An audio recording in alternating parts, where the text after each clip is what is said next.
लक्ष्मीकुसुमं शरणं प्रपद्ये श्रीमान् वेङ्कटनाथार्य कवितार्किककेसरी वेदान्ताचार्यवद्यो मे सन्निधत्तां सदाक्ति शुक्लां वरदं विष्णुं शशिवर्णं चतुर्भुजं प्रसन्नवदनं ध्यायेत् सर्वविघ्नोपशान्तये यस्यद्वरदवक्त्राद्या पारिषद्या परश्चतं विघ्नं निघ्नन्ति सततं विश्वक्सेनं तमाश्रये।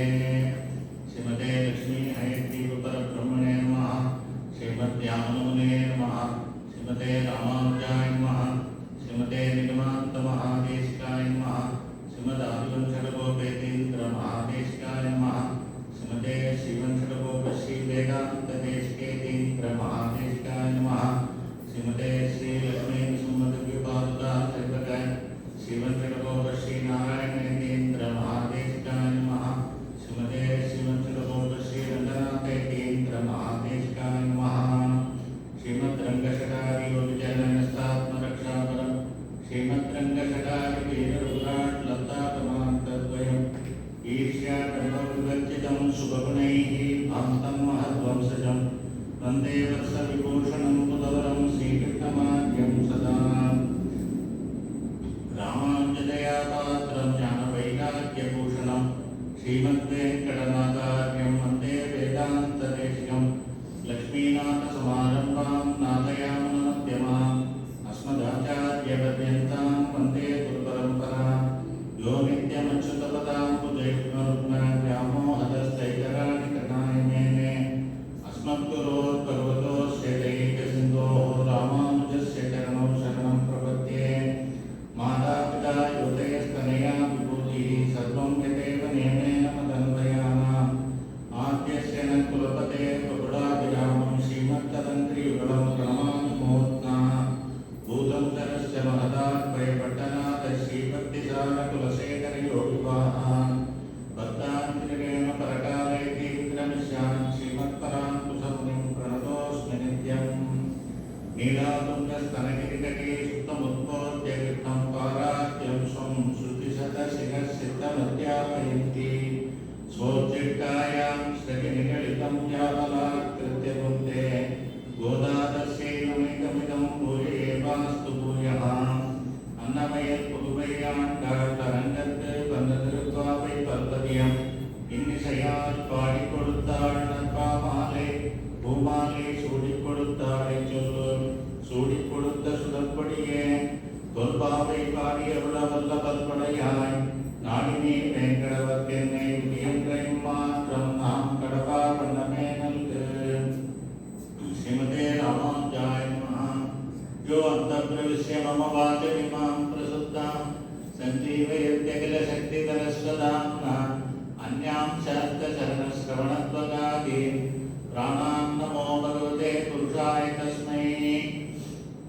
हिंदी भाषण पैमुनावद भाषणम உள்ளின்வாய் கேட்டானை முல்லாவரக்கனை தெள்ளிக்கலைந்தானை கீர்த்திமை பாடிப்போய் பிள்ளைகள் எல்லாரும் பாவை கணப்புக்கார் வெள்ளி எழுந்து வியாழம் முருங்கிட்டு உள்ளும் சிலம்பினகான் கோதரை கண்ணினாய் உள்ளில் குளிர குடைந்து நீராடாதே பள்ளி கிடத்தியோ பாவாய் நீ நன்னாளால் கள்ளம் தவிர்த்து கலந்தேலோரும் பாவாய்।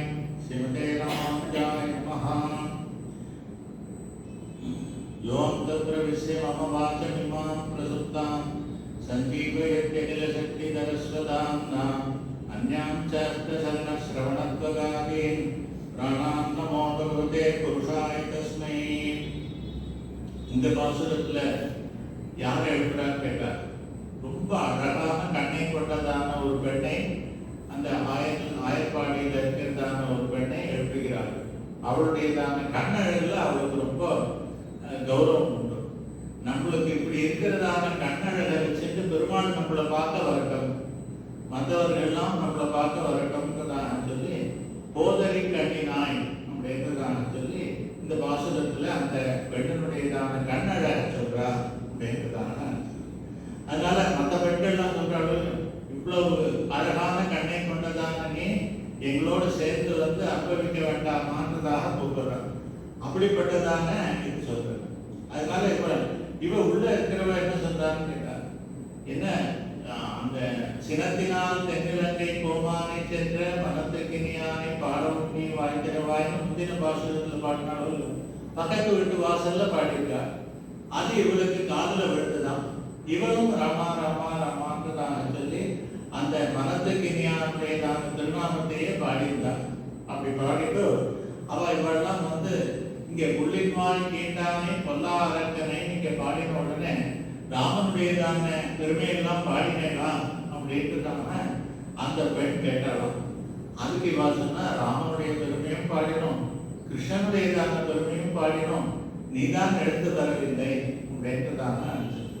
எங்க பாடினேன்னு கேட்டா, நம்மால் போன்ற பறைதரும் புண்ணிய நாள் பண்டொரு நாள் கூற்றத்தின் வாய் விழுந்து முககர்ணம்ன்றதாக ராமன். சினத்தினால் தென்னிலங்கை கோமானை சென்ற மனத்துக்கினியானை பாடவும் நீ வாய்க்கிறவாய்ந்ததாக ராமன். புள்ளின் வாய் கீண்டானேன்றதுனாலே கிருஷ்ணன். அதே மாதிரி இது சொன்னார், கீழ்வானம் வெள்ளத்து எருமை சிறுவீடு மேய்வான் பரந்தனங்கான் உள்ள பிள்ளைகளும் போவான் போகின்றாரை போகாமல் காத்து உன்னை கூவுவான் வந்திருக்கின்றோம். போது கலமுடைய பாவாய் எழுத்தினார் பாடிப்பறை கொண்டு மாவாய் பிளந்தானே மல்லரை மாட்டிய தேவாதி தேவனை பாடு. கிருஷ்ணன் மாவாய் பிளந்தானே கேசின்றதான அசுரன், அவனை கொன்றவன் கிருஷ்ணன், அவனை பற்றியும் பாடினோம். அதே மாதிரி மல்லரை மாட்டிய கம்சன் அம்சதான 2 முஷ்டிகன் சாமூரன்றதான 2 மல்லர்கள், அவர்களை எல்லாம் அனாயாசமாக துவம்சம் பண்ணதான கிருஷ்ணனை பற்றி பாடினோம் அப்படின்றதான. அது மாத்திரம் இல்லை, ராமனையும் கிருஷ்ணனையும் மட்டும்தான் பாடினோம்னு நினைக்காத, வெள்ளத்தரவில் துயிலமர்ந்த வித்தினைன்றதாக சொல்லி பார்க்கடவுள் பையத்துயின்ற பரம நடிப்பாடின்னு அந்த பாஞ்சராத்திர ஆகமத்திலே சொன்னதான இதுல பார்க்கடல்ல இருக்கிறதான பரந்தாமனையும் பாடினோம், நீ எடுத்து வர வேண்டாமான்றதாக. அப்படிப்பட்டதான இவர்கள் பாடுறார். என்ன பாடுறாருன்றதாக கேட்டார், புள்ளின் வாய் கேட்டானே. புல் அப்படின்றதாக சொன்னா பறவை, அந்த பறவையினுடையதான வாயை கிழித்தவன் அப்படின்றார். பகாசுரன்றதான ஒரு அசுரன், கம்சன் அனுப்புறான். கம்சன் அனுப்பி இதுக்கு முன்னாடி போனவாடெல்லாம் பூத்தனை போனா, அப்புறம் சகடாசுரன் போனா, குணாவர்த்தன் போனா, இப்படி எல்லாரும் ஃபெயிலியர். பகாசுரன் என்ன சொன்னான்னு கேட்டாங்க, பூத்தனையினுடையதான சகோதரன்னு சொல்லுவான்.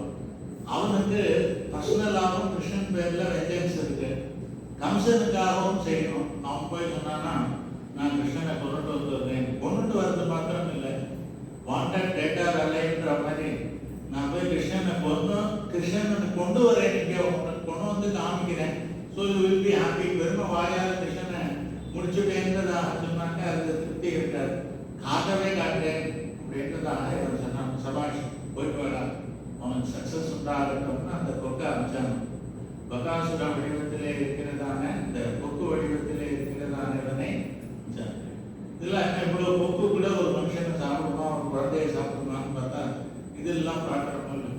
பேர் என்ன, ஹாரி பாட்டர்லாம் பார்க்குறோம், ஜுராசிக் பார்க்கெல்லாம் பார்க்குறோம். அதெல்லாம் பார்த்துட்டே காசு நிறைய 300 ரூபாய் 400 ரூபாய் மானில் கொடுத்துட்டு அங்கே ஒரு பேக்கெட் பாப்கார்ன் 500 ரூபாய்ப்பா அதையும் வாங்கி வச்சுட்டு அவன் என்ன காமிச்சாலும் ஒத்துட்டு பார்த்துட்டு வரணும். என்ன ஃபேண்டாஸ்டிக்காக இருக்குது. இதெல்லாம் அந்த காலத்தில் இருக்குது அப்படின்றதான. அந்த படம் வந்த அப்புறம் எங்க பாரு டைனாசர் எங்க இடத்துல இருக்கு, எங்க கண்ட்ரியில இருக்குன்னு அவனும் போட ஆரம்பிச்சிட்டான். அதுக்கு முன்னாடி என்ன பண்ணியிருக்காங்கன்னு தெரியல இந்த ரிசர்ச் எல்லாம் அப்படின்னு. ஓகே, பட் அந்த மாதிரி பெரிய இது இந்த கொக்கு அது வந்தது அப்படின்றதான. அந்த கொக்கு என்னன்னு கேட்டாக்க ஓடி கிருஷ்ணனை முழுங்கிட்டோம். அப்படியே மீன் குஞ்ச முழுங்குற மாதிரியான கிருஷ்ணனை முழுங்கிட்டான். கிருஷ்ணன் உள்ள போயிட்டான், வயத்துக்குள்ள போயிட்டான். வயத்துக்குள்ள போய் என்ன ஆச்சுன்னு கேட்டா, அங்க போய் பெருமாள் நெருப்பு மாதிரி சுட ஆரம்பிச்சார். இந்த அல்வாவை சுட சுட எடுத்து வாயில போட்டாங்க. அவன் திண்டாடுவான், அவன் முழுங்கவும் முடியாது, துப்பவும் முடியாது, துப்பத்துக்கு மனசும் வராது. அந்த மாதிரி கிருஷ்ணனை இவன் எடுத்து கிருஷ்ணன் அல்வா ரசோவை சகாக்கதான்னு சொல்லி இவன் பூரா அப்படியே திட்டிட்டு தான். அந்த அப்படிப்பட்டதான கிருஷ்ணன் உள்ள போன உடனே அவன் சூடு தாங்க முடியல, துப்பிட்டான். துப்பச்சே பெருமாள் என்ன பண்ணார், அவனுடைய 2 அலகையும் பிடிச்சு எடுத்து அவனை கொண்டார் அப்படின்றான். அதனால அவன் வயத்துக்குள்ளேயும் போனான். அங்கேருந்து வந்து பெருமாள் உஷ்ணத்தினாலே அவன் வெளியே விடும்படியாக பண்ணான் பெருமாள் அப்படின்றதான்.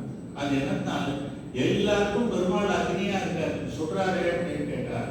எல்லாருக்கும் பெருமாள் வயத்துல அக்னியா இருக்கேன்னு தான் சொல்றாரு.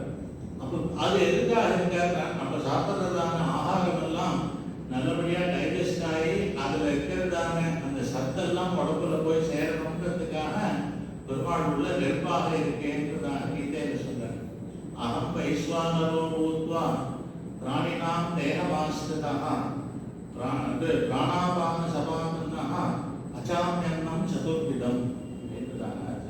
4 விதமான கடிச்சு சாப்பிட்றது, நக்கி சாப்பிட்றது, அப்புறம் சுவைச்சு சாப்பிட்டு குடிக்கிறது, அதெல்லாம் இப்படிப்பட்டதான விதவிதமான அன்னங்களையும் டைஜஸ்ட் பண்றதுக்காக உள்ள வயத்துல நான் ஜாட்டராகினியாக இருக்கிறேன் அப்படின்றதான்.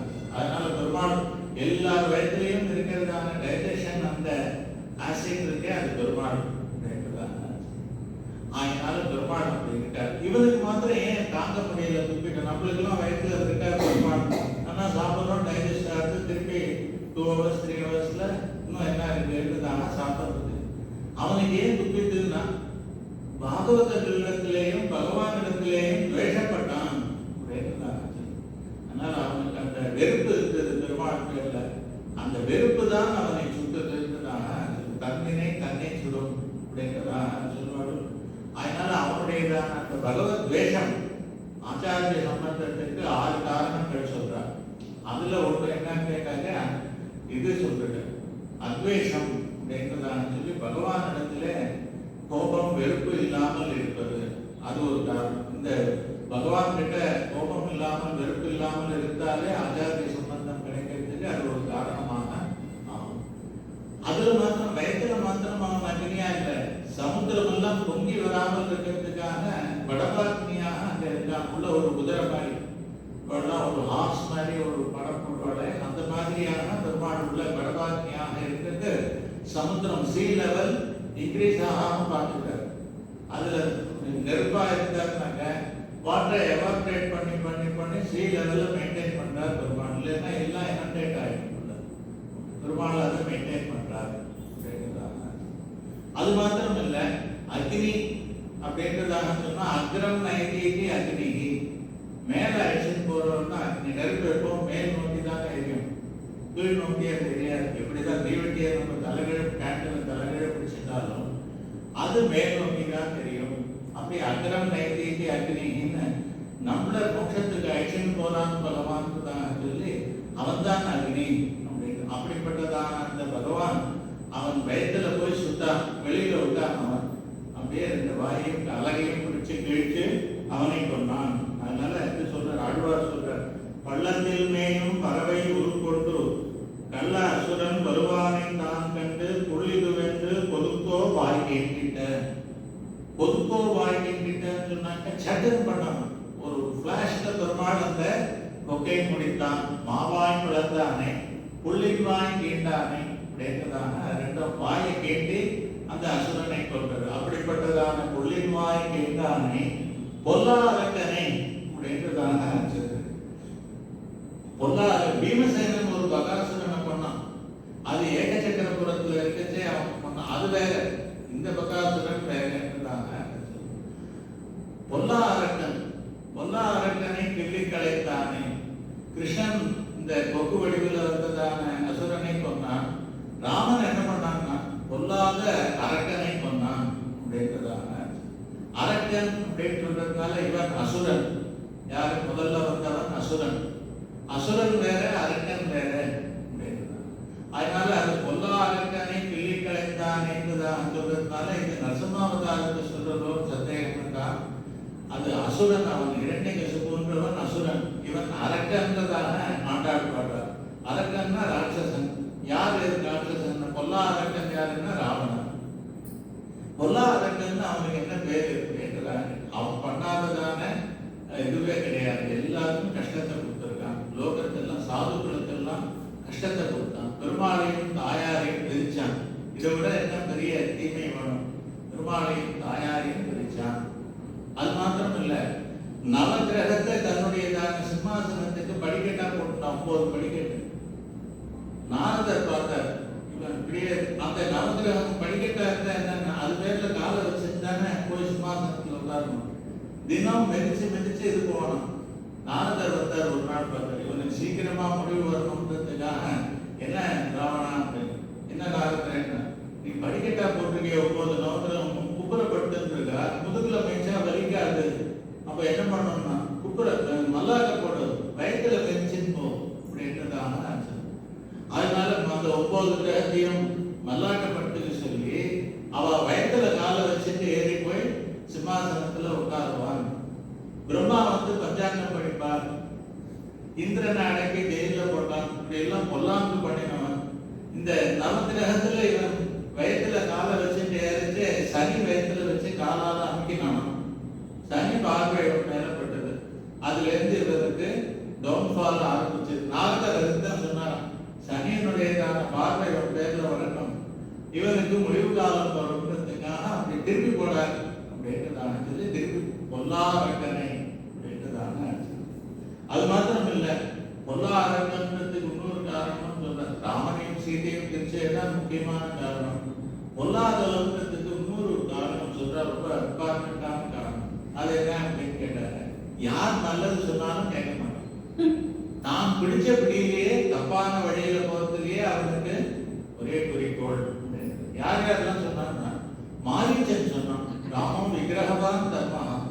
அது சொல்றான், அப்ரியசேச்ச பத்தியசே வர்த்தா ஸ்ரோதாச்சே துர்லபமா. வாயில நல்ல பிரியமான வார்த்தையை சொல்லக்கூடியவர்கள் எல்லா இடத்துலையும் இருப்பார். ஆனால் நமக்கு நல்லது நடக்கக்கூடியதான ஒரு எண்ணத்தோட கூட பிடிக்காத கசப்பான வார்த்தையை சொல்றவர்கள் கிடையாது. சொன்னாலும் கேட்பவர்கள் கிடையவே கிடையாது. அதனால சொல்றேன், ராமன் கிட்டையும் சீதை கிட்டையும் நீ பறிச்சுக்காதே, நீ பண்றது தப்பு, இந்த மாதிரி எல்லாம் திட்டம் போடாதே அப்படின்றதாக அவன் சொன்னான். மாரீச்சன் பேச்ச. அப்ப மாரீச்சனை பார்த்து ராவணன் என்ன சொல்றான் தெரியுமா, நான் சொல்ற மாதிரி மானா போறேன்னாக்க நீ உயிரோடு போகலாம், இல்லைன்னா இப்பயே உன்னை போடுவேன். அவன் பார்த்தான், உன் கையால சாகத்தோட பகவான் ராமன் கையால சாகத்தை பெட்டர், நான் மானா போறேன். போயிட்டு கடைசியில் அவன் அந்த இது மாதிரி கத்தினான். அவன் சீதை லட்சுமணான் கத்தி இப்படி இது மாதிரி அவன் மாரீச்சன் சொன்னதையும் கேட்கல. விபீஷண ஆழ்வான்னு சொன்னான், சீதையை திருப்பி கொடுத்து ராமனோட ஸ்நேகிதம் பண்ணிக்கோ, நீ லங்கையில எல்லாரும் நீயும் சௌக்கியமா இருக்கலாம், லங்கையில இருக்கிறதான மற்ற ராட்சசர்கள் எல்லாம் கூட சௌக்கியமா இருக்கலாம், அதை பண்ணு பல தடவை சொன்னான். அதையும் கேட்கிறேன் அப்படின்றதாக. அதே மாதிரி சீதா தேவி சொன்னான், இதெல்லாம் பண்ணாத, திருடம் அந்தரத்தை கிருத்வா பிருத்திவாச்ச அப்படின்றதான். அந்த நடுவில் ஒரு துரும்பம் போட்டு ராவணன் கிட்ட பேசினான். எதுக்கு துரும்பம் போட்டான்னு கேட்டான். அது பலவிதமான காரணங்கள் சொல்றான். ஒரு பரபுருஷனோட நேரம் பேசக்கூடாதுன்றதுக்காக நடுவில் ஒரு துரும்பம் போட்டுக்கிறான். பார்டர் ஜலத்தை வைப்பா, இல்லைன்னா ஒரு கோலம் போடுவா, நடுவில் தடுப்பது அப்படின்றாங்க. Line of actual control, LAC அப்படின்றாங்க. நீ அந்த பக்கம் வேற பார்டர், இல்ல இவன் ஒரு ராஜா, ராஜா நம்ம இருக்கிற இடத்துக்கு வந்திருக்கான், அவனுக்கு ஏதாவது பண்ணணும், ஒரு உபச்சாரம், ஒரு சேர் போடணும், என்கிட்ட சேர்லாம் இல்லை இருக்கும், அதனால ஒரு துருப்பம் போட்டு உனக்கு மரியாதை அப்படின்றாங்க. இந்த துரும்பு எப்படி ரொம்ப அல்பமானதோ அந்த மாதிரிடா ராவணா, நீ எனக்கு காட்டுறிய, பலருக்கு ஆசையெல்லாம் காட்டுறிய, உன்னை பட்ட மகிழ்ச்சி ஆக்குறேன், உலகத்துக்கே நீ பெரிய கண்ட்ரோல்டா குவீனா இருக்கலாம், வா எல்லாரையும் நீ கண்ட்ரோல் பண்ணலாம், எல்லா ஐஸ்வர்யத்தையும் நீ கண்ட்ரோல் பண்ணலாம் சொல்றிய, அதெல்லாம் எனக்கு துரும்பு மாதிரி. இந்த துரும்பு இருக்கு, இதுல இருந்து ராமன் வருவான், தூண்ல இருந்து வருவான், துரும்புல இருந்து வருவான் பெருமாள் அப்படின்றதான் சொல்லி இப்படி பல காரணங்களை சொல்லி துரும்ப போட்டு அவன் உபதேசம் பண்றான். என்னன்னு கேட்டார், ராமனோட கூட போய் மித்திரம் ஔபயிகம் குத்தம் ராமஸ்தானம் பரீட்சதா பதஞ்ச அனிச்சதா தோரம் துவயாசோ புருஷேவா. நீ உன்னுடைய நாம சாத தடுக்கணும்னு சொன்னாக்க ராமனோட ஸ்நேகிதம் பண்ணிக்கோ அப்படின்றதாங்க. அதுவும் கேட்கல. ஆகையினால என்னன்னா, நல்லவர்கள் சொன்னது எதையுமே நல்ல விஷயத்தை காது கொடுத்து கேட்காமல் இருந்ததுனாலேயும் பொல்லாரக்கன் அப்படின்றதாங்க. பொல்லாரக்கன்னு ஒருத்தனை சொன்னாங்க, 2 பேர் வர்றாங்க, இவர் நல்லவர் அப்படின்னா என்ன அர்த்தம், அவர் சுமார் தான். இப்போ பொல்லாத அரக்கன்னு சொன்னாங்க. நல்ல அரக்கன் வந்து இருக்கான். யாரு? விபீஷணன். இப்படி இருக்கிறான். இதுல விபீஷண ஆழ்வான் நல்லவன் தான்.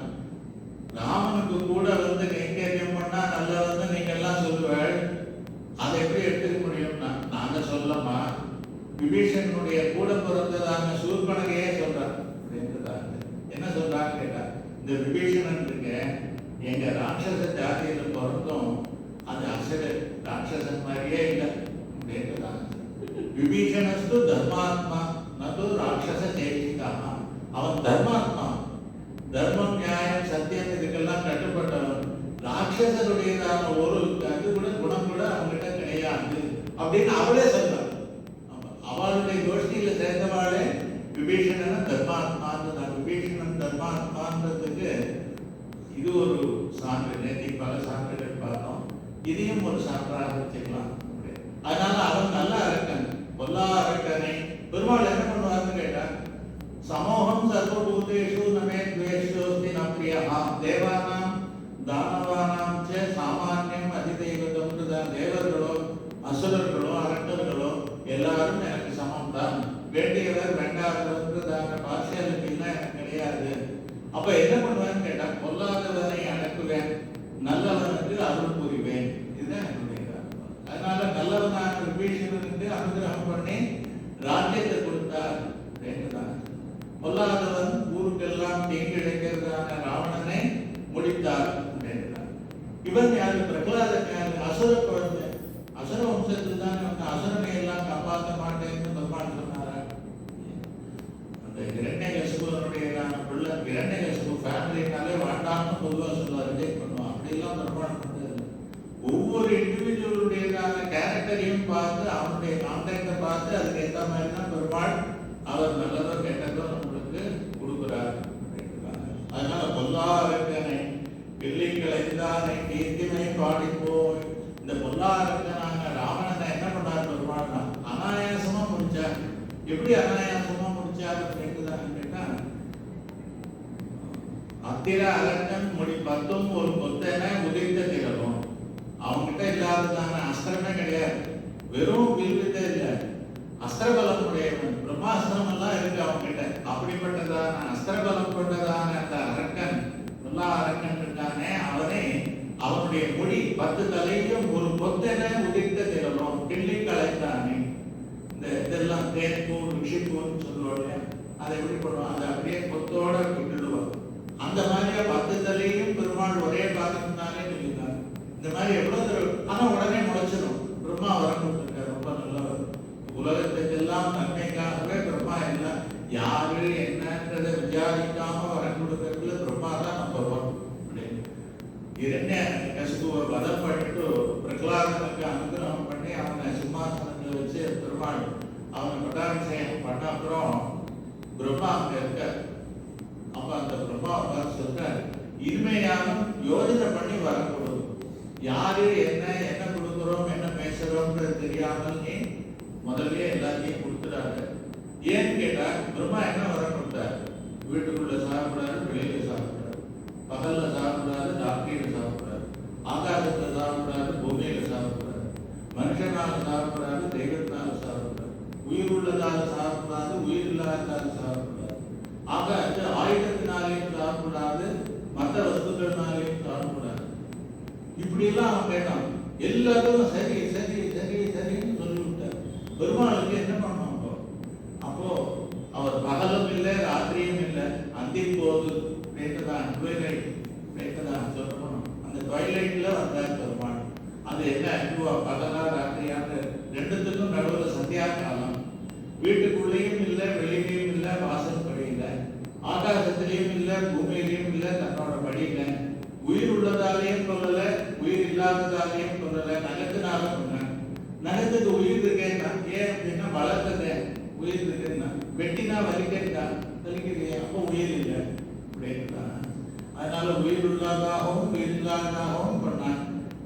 மனுஷனாலையும் கொல்லக்கூடாது, மிருகத்தினாலையும் கொல்லக்கூடாது. நரகரியா வந்தார். மனுஷனும் இல்லை மிருகனும் இல்லை, ரெண்டும் கலந்தது.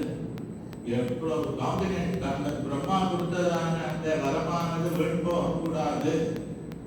பிரம்மா என்ன சொல்றேன், எனக்கு அதெல்லாம் கவலை இல்லைன்னு பெருமாள் சொல்லி பண்றாருன்னா இது ஒரு பெரிய மேனேஜ்மெண்ட் பிரின்சிபல் இல்லை. தன்னுடைய சபார்டினேட் ஏதாவது கம்மி பண்ணிட்டாங்க, அந்த பாஸ் என்ன பண்ணணும், அதை மெயின்டைன் பண்ணணும். ஆர்கனைசேஷனுடையதான டிபார்ட்மெண்ட்டினுடையதான அந்த ரெப்புடேஷனை அவன் மெயின்டைன் பண்ணணும். இவன் அப்படி சொல்லிட்டான், ஆல்ரெடி கம்மி பண்ணிட்டான் ஒரு கான்ட்ராக்ட்ல, நோன்னு சொல்லக்கூடாது. சரி ஏதோ ஆனது ஆயிட்டு மெயின்டைன் பண்ணுவோம்னு தான். சரி எப்படி அதை சமாளிக்கலாம் அப்படின்னா, தன் கீழே இருக்கிறவனையே பாஸ் அவர் ரெஸ்பெக்ட் பண்ணலன்னாங்க, அந்த கீழே இருக்கிறவனுக்கு கீழே இருக்கிற சபார்டினேட்லாம் அவனை ரெஸ்பெக்ட் பண்ணணும். இந்திராதி தேவர்கள் எல்லாம் அப்புறம் பிரம்மாவை பார்த்தா ஒன்றும் மதிக்கவே மாட்டார்கள் அப்படின்றதான அப்படிப்பட்டதான பொல்லா அரக்கனை கிள்ளி கலைத்தானே. அசுரன் அவன், இவன் அரக்கன். அசுரர்கள் அரக்கன்கள்ன்றது என்னன்னு கேட்டார், தேவர்களுக்கெல்லாம் விரோதியா இருக்கிறது அசுரர்கள், அரக்கர்களும் தேவ விரோதி தான். அரக்கர்கள்ன்றது என்னன்னா மனுஷர்களுக்கு முக்கியமா விரோதியாக இருப்பார்கள் ராட்சசர்கள் அப்படின்றதான அது ஒரு சொல்றார். தேவர்கள் அசுரர்கள்ன்றதான அவர்கள் தோன்றத்திலிருந்தே அப்படி உண்டு, அந்த டிவிஷன் உண்டு. அரக்கன்றது அவனுடையதான கேரக்டர்னால அவன் அப்படி மாறிடுறான் அப்படின்றதாகவும் அது சொல்லுவார். அதனால அசுரன் அரக்கன் அப்படின்றதான, அதனால அப்படிப்பட்டதான அவனை கிள்ளி கலைந்தானே.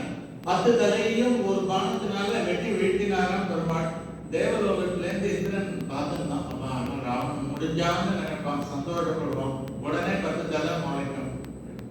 பிரம்மா வரம் கொடுத்துருக்காரு. ஏன்னா தபஸ் பண்ணது தன்னுடைய தலையை வெட்டி வெட்டி வெட்டி நெருப்புல போட்டான். பிரம்மா யூஸ் பண்ணணும். 10 தடவை வெட்டி போட்ட பிரம்மா சொன்னா அவன் தலையை வெட்டினா அது தானா முளைக்கும். அதாவது ராமன் தலையை வெட்டினார், 101 தடவை வெட்டினார். அந்த 101 தடவை வெட்டி இது பண்ண அப்புறம் என்னன்னு கேட்டார், அந்த மாதலின்றதான இந்திரனுடையதான சாரதி பெருமாள் கிட்ட சொல்லி அகஸ்தியரும் ஆதித்ய உபதேசம் பண்ணார். அதுக்கப்புறம் பிரம்மாஸ்திரத்தை போட்டார், அவருடைய மார்புல கொடுக்கும் அப்படின்றதான, அதனால மார்புல போட்டு அடிச்சார். அப்படி கிள்ளி கலைந்தானே. அவன் முதல் நாள் என்ன பண்ணார், நிராயுத பாணியா ஆக்கி தரையில நிற்க வச்சார். பெரிய ராமணேஸ்வரன் லங்கேஸ்வரன் சொல்லக்கூடியதான அவன் என்ன பண்ணார், நிராயுத பாணியா தலை குனிஞ்சு நின்னான். கிரீடம் இல்லை, தேர் இல்லை, சாரதி இல்லை, தன்னுடைய ஆயுதங்கள் இல்லை, ஒண்ணும் இல்லை, கவசம் எல்லாத்தையும் கொண்டு அப்படியே ஒரே பானத்தினால இப்ப ஒன்று முடிக்கலாமா, ஆனா முடிக்க மாட்டேன். காத்தாலேருந்து நீ எல்லா கூடயும் சண்டை போட்டு டயர்ட் ஆயிட்டேன், இந்த மாதிரி டைம்ல ஒன்று அடிச்சாக்க எனக்கு வீரம் இல்லைன்னு சொல்லுவார் நாளைக்கு. அதனால நீ போய் நீ ரெஸ்ட் எடுத்துக்கோ, நாளைக்கு எல்லாம் பிளான் பண்ணிட்டு என்னென்ன ஆயுதங்கள் வேணுமோ அதெல்லாத்தையும் எடுத்துட்டு வா அப்படின்னு தானே. இன்று போய் நாளை பார்க்கிறான். அவன் போய் என்ன பண்றான்னா இருக்கிற ஆயுதத்தெல்லாம் தேடி அது எல்லாத்தையும் நல்லா ஷார்பன் பண்ணி எடுத்துன்னு வராங்க. பெருமாள் என்ன ஆயுதம்னு சொன்னார், ஒவ்வொருத்தருக்கும் ஒரு ஆயுதம் இருக்கு. அதாவது ஆக்னேயாஸ்திரம், இந்த வாருணாஸ்திரம்ன்றதாக மழை ஜலத்து அஸ்திரத்தை விட்டாக்க ஆக்னேயாஸ்திரம் போடுவா, இல்லை வைசி வர்சா. இந்த மாதிரி ஒவ்வொரு அஸ்திரத்துக்கும் பிரத்யஸ்திரம் உண்டு, எதிர் அஸ்திரம் உண்டு. அவன் ஒரு மிசைல் போட்டாக்க இவன் ஒரு மிசைல் போடுறான், இந்த மாதிரி இப்படி வச்சுட்டு இருக்கா. பெருமாளுக்கு எதிர்க்க என்ன அஸ்திரம் போடணும், பெருமாள் சொல்ற நீ போய் நல்ல அஸ்திரமா எடுத்துட்டு வா, ஆயுதத்தை எடுத்துட்டு வான்னு முதல் நாள் அவன் என்ன பண்ணணும் யோஜனை பண்ணி அவன் என்ன பண்ணணும்னாங்க இது அது பண்ணி என்ன கேட்டா, பெருமாளுக்கு முன்னாடி கையை கூப்பிடுறதுதான் ஆயுதம். இந்த அஸ்திரத்தை போட்டாக்க பெருமாள் எல்லாத்தையும் விட்டுருவார். சமுத்திரராஜன் முன்னாடி பானத்தை போடணும்னு காது வரைக்கும் அம்ப எழுத்தாரு, தலைக்கு மேல அவன் கையை கூப்பிட்டு வந்தான்.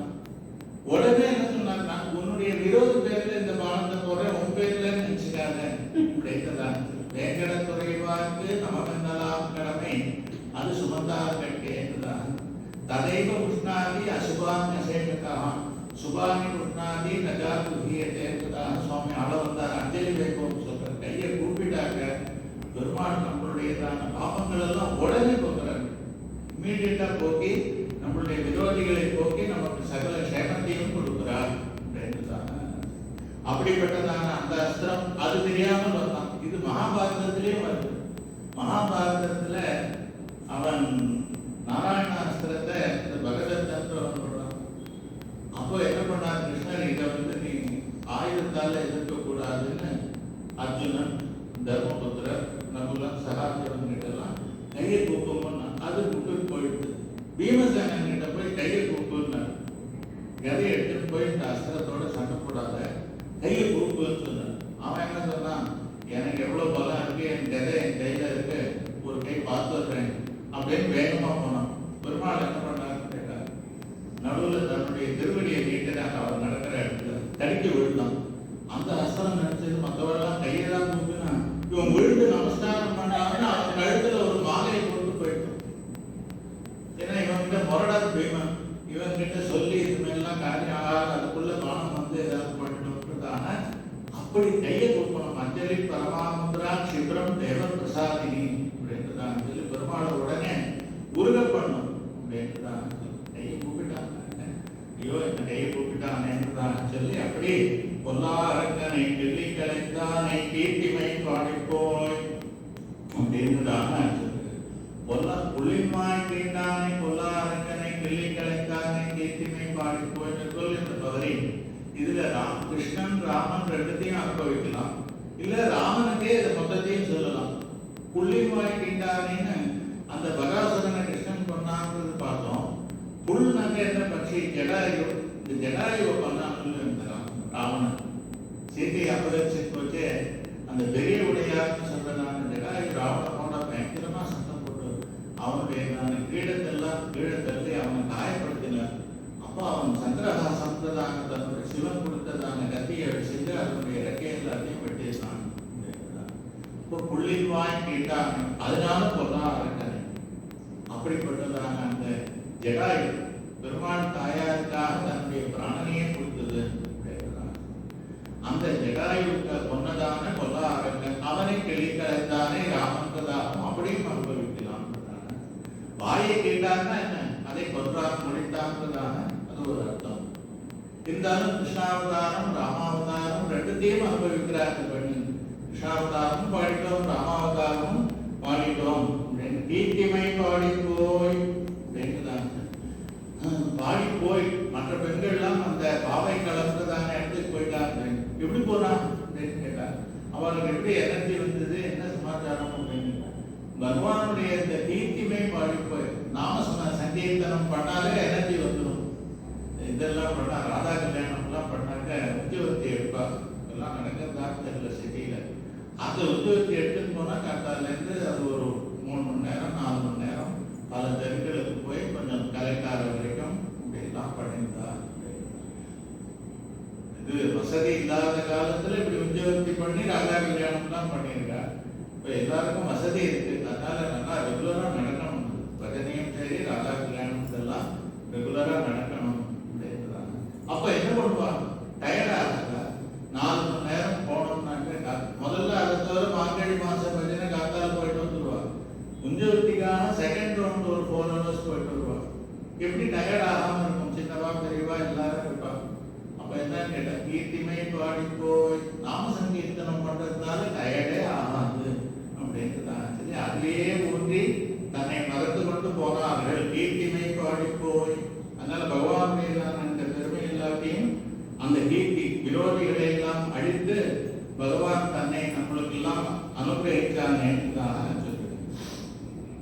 கீர்த்திமை பாடி போய் மற்றவர்கள்லாம் என்னன்னு கேட்டா பாவை களம் கொடுத்தார் அப்படிங்கிறார். பாவை களம்ன்றது என்னன்னு, நம்மளும் கிருஷ்ணனும் ரெகுலரா மீட் பண்ணுவோமே அந்த இடத்துக்கு போயிருக்கார். அது எந்த இடம் தான் வெளியில சொல்லக்கூடாதுன்னு அப்படியே வச்சுக்கலாம். இல்ல பாவைன்னா நோன்பு, இந்த நோன்பு நோக்கிறதான இடத்துக்கு கிருஷ்ணனோட கூட போனார்கள் அப்படின்றதான சொல்லி அந்த பிள்ளைகள் எல்லாரும் போனார்கள்.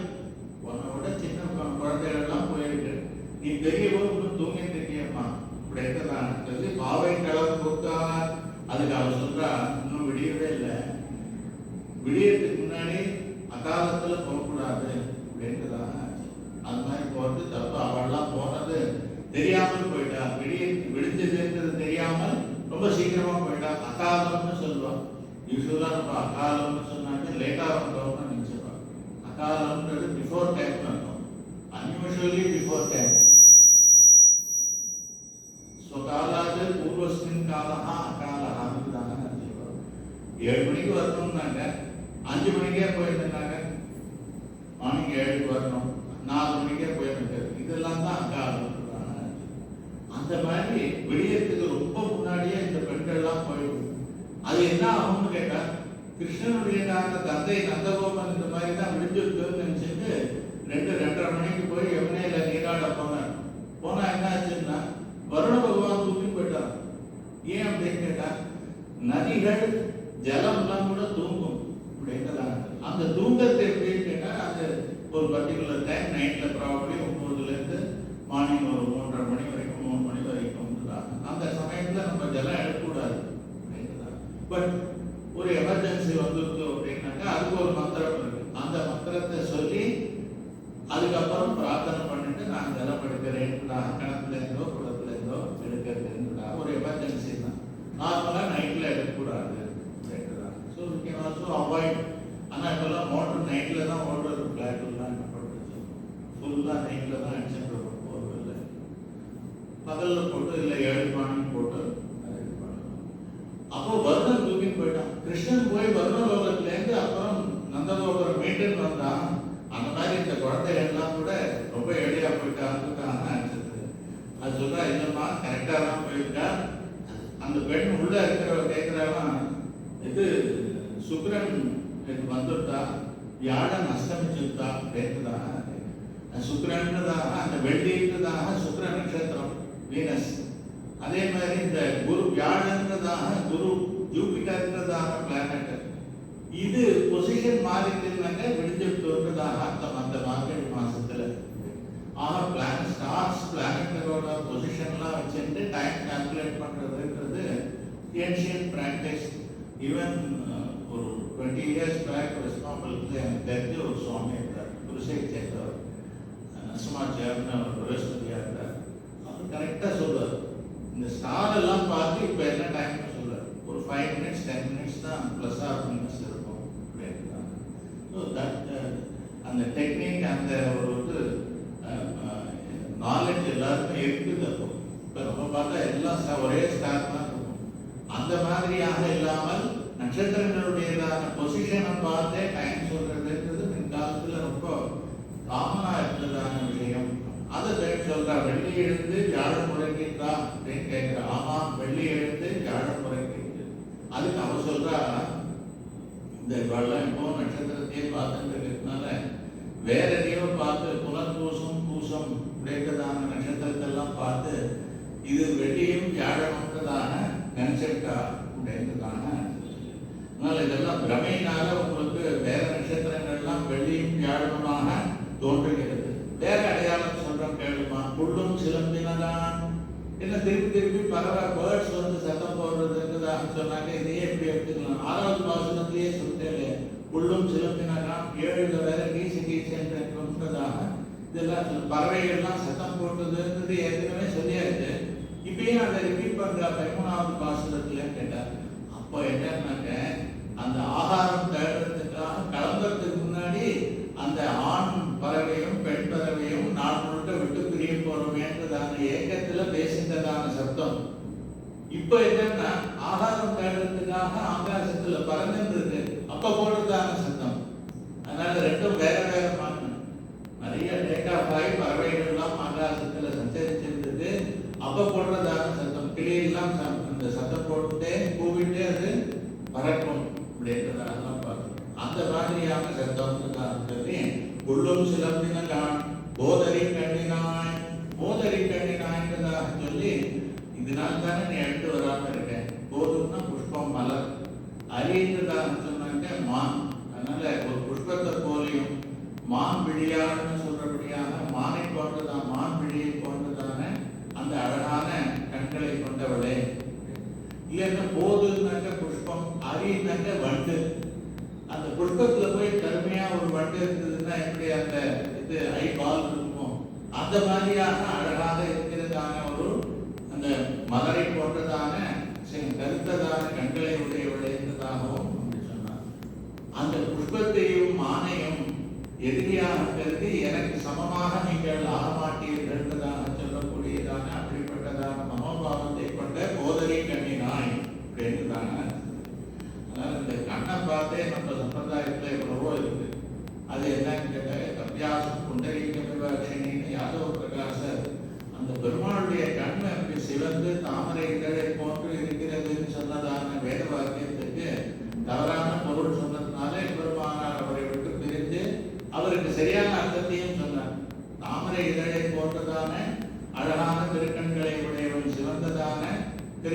பெரியவாகி புடை பறந்து விழுந்து செவ்வரியோடி நீண்ட பெரியவாய் கண்கள். சுவாமி ஆளவந்தார் ராஜாவா இருந்தார்.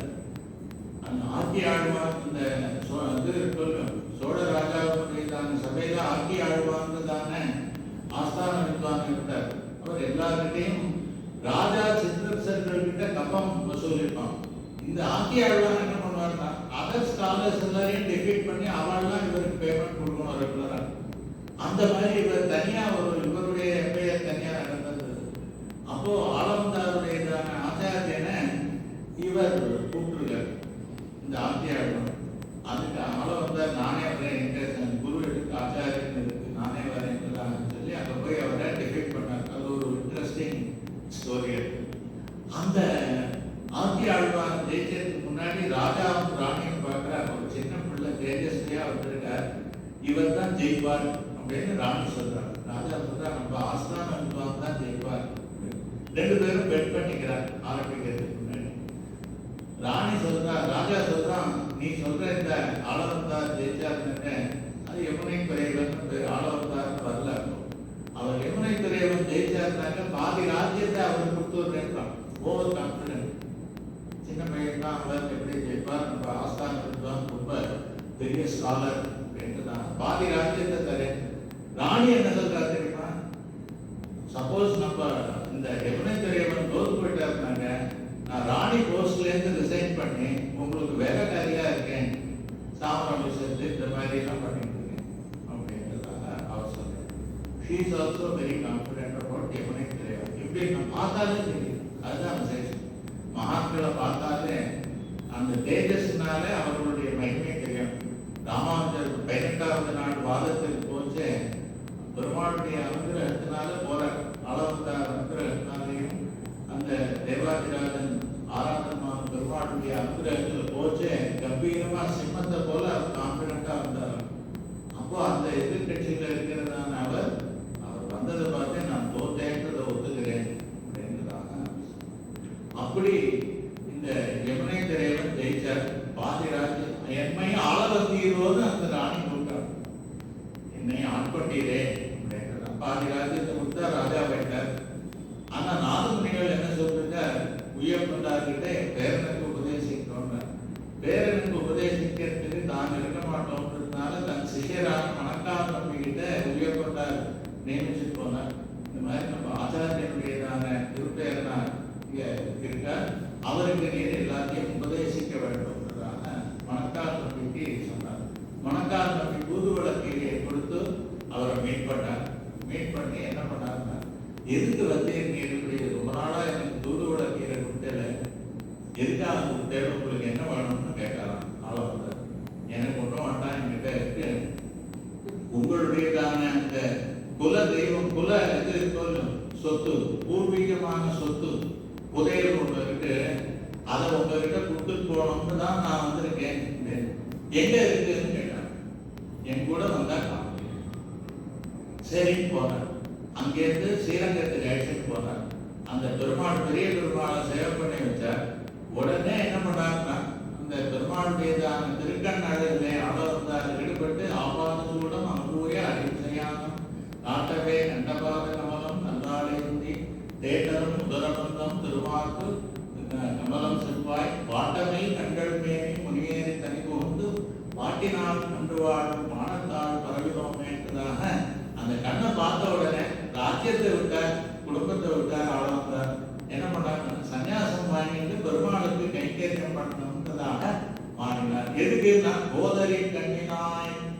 அப்படி குரங்காவலிதாசரும் தன் மனைவியினுடையதான கண்ணழகில் ஈடுபட்டு அப்படி இருக்கார். லௌகிகமா எம்பெருமானார் அழைச்சின்னு போய் பெரிய பெருமாளை சேவை பண்ணி வச்சார். ஃபேமிலியை விட்டார், பெருமாளை கதிர்ந்ததாக அவர் ஆனார். அப்படிப்பட்டதான கோதரி கண்ணினாய் எல்லாத்தையும் விட ஒரு பெரிய புண்ணியம் பெருமாள் 10 அவதாரம் பண்ணிட்டார். தசாவதாரம் நிறைய அவதாரம் பண்ணிருக்கார். அதுல தசாவதாரம் பிராமினன்ட் அப்படின்றதாங்க. அதுல மத்ஸ்யமா மீனா வந்தார், ஆமையா வந்தார், அப்புறம் நரசிம்மமா வந்தார், அப்புறம் பரசுராமன், வாமனன், ராமன், பலராமன், கிருஷ்ணன், கல்கி இதுதான். இதுல வராகமூர்த்தியா வந்தார். யாரும் இந்த மாதிரி ஒரு கெட்டப்லாம் பண்ணிக்க மாட்டாங்க. ஒருத்தனை போய் நீ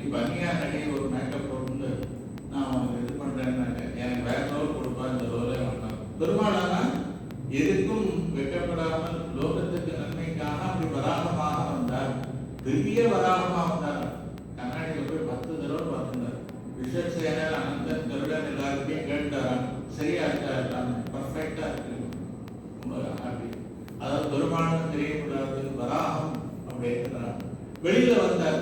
வெளியில வந்தா என்னாச்சுன்னா பிராகிருத்தமான இந்த வராகம்லாம் சொல்லும் அதெல்லாம் பெருமாள் கிட்ட போய் மோந்து பார்த்துதான், அப்படியே கூடவே இருக்குதான். அதெல்லாம் ஸ்மெல் பண்ண முடியல, இது பெருமாள்னு ஐடென்டிஃபை பண்ண முடியல.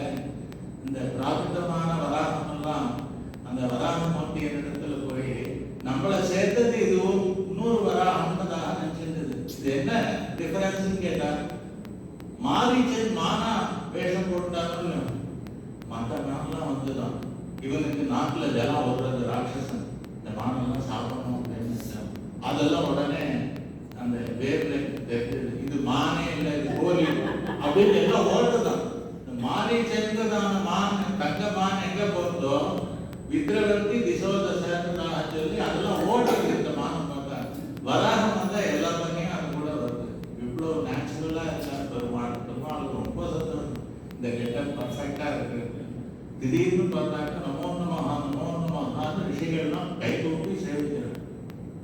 ஓ இது என்ன திடீர்னு நீங்கள்லாம் என்ன பார்த்து எப்படி கண்டுபிடிச்சாரு அப்படின்ட்டுதான் மகாவராகா ஸ்புட பத்மலோச்சனாக அப்படின்ட்டுதான் சொல்லி இந்த தாமரை கண் இருக்க நீ எந்த வேஷம் போட்டாலும் அந்த கண் அழகுன்றது காமிச்சு கொடுத்துரும் அப்படின்ட்டுதான் சொல்லி வராகமா வந்தாலும் உன்னுடைய கண்கள் அரவிந்த லோச்சனம் தான், குடரை காட்சம் தான் நீ, தாமரை கண்ணன் தான் நீதான் சொல்லி ரிஷிகள்லாம் சொன்னாலும் கண்ணை பார்த்தோம் நீ தான் தெரிஞ்சுட்டு நமோ நமஹான்னு சொல்றோம் அப்படின்னுதான் ரிஷிகள் சொன்னாங்க. அப்படிப்பட்டதான கோதரி கண்ணினார் அந்த அப்படிப்பட்ட கண்ணழகு கொண்ட பெருமாளையும் ஈடுபடுத்தக்கூடியதான கண்ணழகை கொண்டதுனால்தான் நீ எடுத்துக்காம இருக்கேன்னு கேட்கிறார். அப்போ பள்ளி கிடக்கையோ பாவாயினை நன்னாடால் மெட்டையில படுத்துட்டு என்ன சமாச்சாரம் இல்ல, முன்ன கிருஷ்ணன் ஒரு 6 மாசம் முன்னாடி இந்த படுக்கையில ஒரு தடவை படுத்தனா என்னைக்கோ அவன் படுத்துன்றதை நினைச்சிட்டு இன்னைக்கு அதை நினைச்சு மோந்து பார்த்துட்டு இருக்கியே. இப்ப கிருஷ்ணனையே நேரம் மீட் பண்ண போறோம், இந்த கோல்டன் ஆப்பர்ச்சுனிட்டியை மிஸ் பண்ணிட்டு என்னைக்கோ நடந்தது எல்லாத்தையும் நீ பார்த்துட்டு இருக்கியே அப்படின்றதான் சொல்லி பள்ளி கிடத்தையோ பாபாய் அப்படின்றதான் சொல்லு. பாபாய் நீ நன்னாடால் அப்படின்றதான் ஆசாக்கு பண்ற நீ அப்படின்றதான் அந்த மாதிரி நீ என்ன பண்ணோம்னு கேட்டாங்க. இதே சொல்ற கள்ளம் தவிர்த்து கலந்தேலோர் நன்னாள். முதல் பாட்டுல நன்னாள்னு சொன்ன மாதிரி இந்த பாட்டிலேயே நன்னாள்னு சொல்ற. என்னன்னு கேட்டா இப்போ ஊர்ல இருக்கிறவாளே இந்த ஆயர்பாடியில கிருஷ்ணனோட சேர்த்து பழகிறதுக்கு நம்மளுக்கு பர்மிட் பண்ணியிருக்காங்க. மாதிரி முடிஞ்சது தை வந்ததுன்னாக்க பிரிச்சு வச்சிருவாங்க 2 பேரையும். இதை விட ஒரு கோல்டன் ஆப்பர்ச்சுனிட்டி கிடைக்கவே கிடையாது. ஆகையினால இந்த நன்னாளால் நீ என்ன பண்ணணும்னா கள்ளம் தவிர்த்து கலந்தேலோ வாய் அப்படின்றதான கள்ளம். கள்ளம்னாக்க என்னன்னாக்க இது சொல்றது பகவானை தனியா அனுபவிக்கிறவர். மானசீகமா கிருஷ்ணனை நீ மாத்திரம் கிருஷ்ணனுடைய இந்த மெட்டையில படுத்த நாள்லாம் அந்த கிருஷ்ணனுடையதான அனுபவத்தை நீ மட்டும் அனுபவிக்கிறதுன்றதான கள்ளத்தை தவிர்க்க வேண்டும் அப்படின்றதான ஏகஸ்வாது நான் புத்திட்டா அப்படின்றதான ஏதாவது நல்ல பண்டமா இருக்குதுன்னாக்க தனியா அதை சாப்பிடக்கூடாது, எல்லாரோடையும் ஷேர் பண்ணிட்டு அதை சாப்பிடணுன்றதான அப்படிப்பட்டதான இது.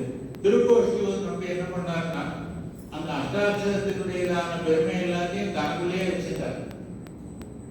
ராமானுஜர் என்ன பண்ணாருன்னா அவர்கிட்ட கேட்டார், நம்மளுக்கெல்லாம் இன்னைக்கு கிடைக்கும்படியான ஆச்சாரிய பரம்பரைக்கெல்லாம் உபதேசம் பண்ணி கொடுத்தார் அப்படின்றதான. அதனால அப்படியே அதனால்தான் பெரும்பூதூர் வந்த வள்ளல் அவர் 18 தடவை நடந்து 18ஆம் தடவை தான் கொடுத்தார் அவர் திருக்கோஷ்டியூர் நம்பி. நம்மளாம் கேட்காமலேயே நம்மளுக்கு வாரி வழங்கி இருக்கார் ராமானுஜர். அந்த கள்ளம் தவிர்த்து அதுக்காக திருக்கோஷ்டியூர் நம்பி பண்ணது தப்புன்னு நினைச்சக்கூடாது. ராமானுஜர் நம்மளுக்கு இப்படி வழங்கி இருக்காருதான அந்த வள்ளல் தனத்தை தான் நினைச்சுக்கணுமே தவிர திருக்கோஷ்டியூர் நம்பி பண்ணதும் கரெக்ட். எப்பேற்பட்டதான சிஷ்யன் வந்தாலும் ரகசியமான அர்த்தங்களை சொல்லக்கூடாது. அவளோட ஃபேமிலியில என்ன பழக்கம் தெரியுமா? அந்த திருக்கோஷ்டியூர் நம்பி ஃபேமிலியில 4 பிள்ளை பிறந்தாங்க. மூத்த பிள்ளைக்கு மாத்திரம்தான் இந்த ரகசியங்கள்லாம் சொல்லிக் கொடுப்பாங்க, மற்ற 3 பிள்ளைகளுக்கெல்லாம் சொல்லி தர மாட்டாங்க. அவரும் தன்னுடைய மூத்த பிள்ளைக்கு தான் சொல்லுவார். ரகசியத்தை ரகசியமா வச்சுட்டாலும் மந்திரம் எத்தனேனம் போகையே அப்படின்னு சாஸ்திரம் சொல்லுது. மந்திரத்தை எவ்வளவுக்கு எவ்வளவு மறைச்சு வைக்கிறோமோ அவ்வளவுக்கு அவ்வளவு நல்லது. அதை சும்மா மைண்ட்ல சொல்றதோ போஸ்டர் எடுக்கிறதோ வாட்ஸ்அப்ல போட்டு அனுப்பிச்சோம்னாக்க அதனுடைய பொட்டன்சி நம்மளுக்கு கிடைக்காது. மந்திரம் நல்லா இருக்கும், நம்மளுக்கு அதனுடைய பொட்டன்சி கிடைக்காது.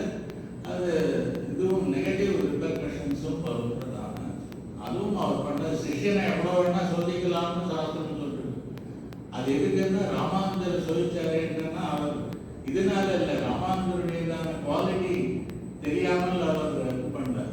ராமானுஜரை பற்றி தெரியலாம். இந்த மாதிரி எப்பேற்பட்ட சிஷ்யன் வந்தாலும் சட்டனை யாருக்கும் சொல்லக்கூடாதுன்றதான அந்த விஷயத்தை எல்லாருக்கும் புரிய வைக்கிறதுக்கு என்ன பண்ணணும்? ராமானுஜர் மாதிரி ஒருத்தர் பெரிய சுவாமி ஆச்சாரியன் வந்தாதான் நடத்தி காமிச்சாங்க. அப்படிப்பட்டதான கள்ளம் தவிர்த்து கலந்தையோடு பாபாய். கிருஷ்ணன் கள்ளமா தூங்கினான். எங்க கள்ளமா தூங்கினான்னு கேட்டா, துரியோதனன் எனக்கு நீ ஒன்றாவது போடணும்னு சப்போர்ட் போறான், அர்ஜுனனும் போறான். கிருஷ்ணன் என்ன பண்றாருன்னா, அங்க இருந்த துவாரபாலகிட்ட நான் படுத்துக்கிறேன், தூங்கிட்டு இருக்கேன்னு சொல்லுவோம். சரி, அப்படியே படுத்து தூங்குற மாதிரி கண்ண முடியுது. இது ஒரு சேர் தான் இருந்தது. அவன் என்ன பண்ணான்னாக்க, துரியோதனன் அதை அந்த சேரை கால் மாட்டில் போட்டுருந்தா பெருமாள். துரியோதனன் தான் தரையெல்லாம் உட்கார மாட்டேன், சேர்ல தான் உட்காருவேன்னு சொல்லி அந்த சேரை எடுத்து தலைமாட்டில் போட்டேன். இந்த எடப்பையன் கிருஷ்ணனுடையதான கால் மாட்டில் போய் நான் உட்கார்றதா, நான் ஒரு பெரிய சக்கரவர்த்தி பையன் நான் வேண்டுதான். அதனால அவன் போய் பெருமாள் அவன் சோதிக்கணும்னு பார்த்தீங்கன்னா அவன் உடனே தலைமாட்டில் எடுத்து சேரை போட்டுனான். அர்ஜுனன் கால் மாட்டில் உட்காண்டான், நிறைய உட்காண்டான். பெருமாள் எழுந்தார். படுத்து இருக்கிறவர் எழுந்தாங்க. முதல்ல கால் மாட்டு தான் பார்ப்போம். அர்ஜுனா என்ன வளர்ந்த மாதிரி எனக்கு சப்போர்ட் பண்ணலாம், ஆஹா பண்ணேன்.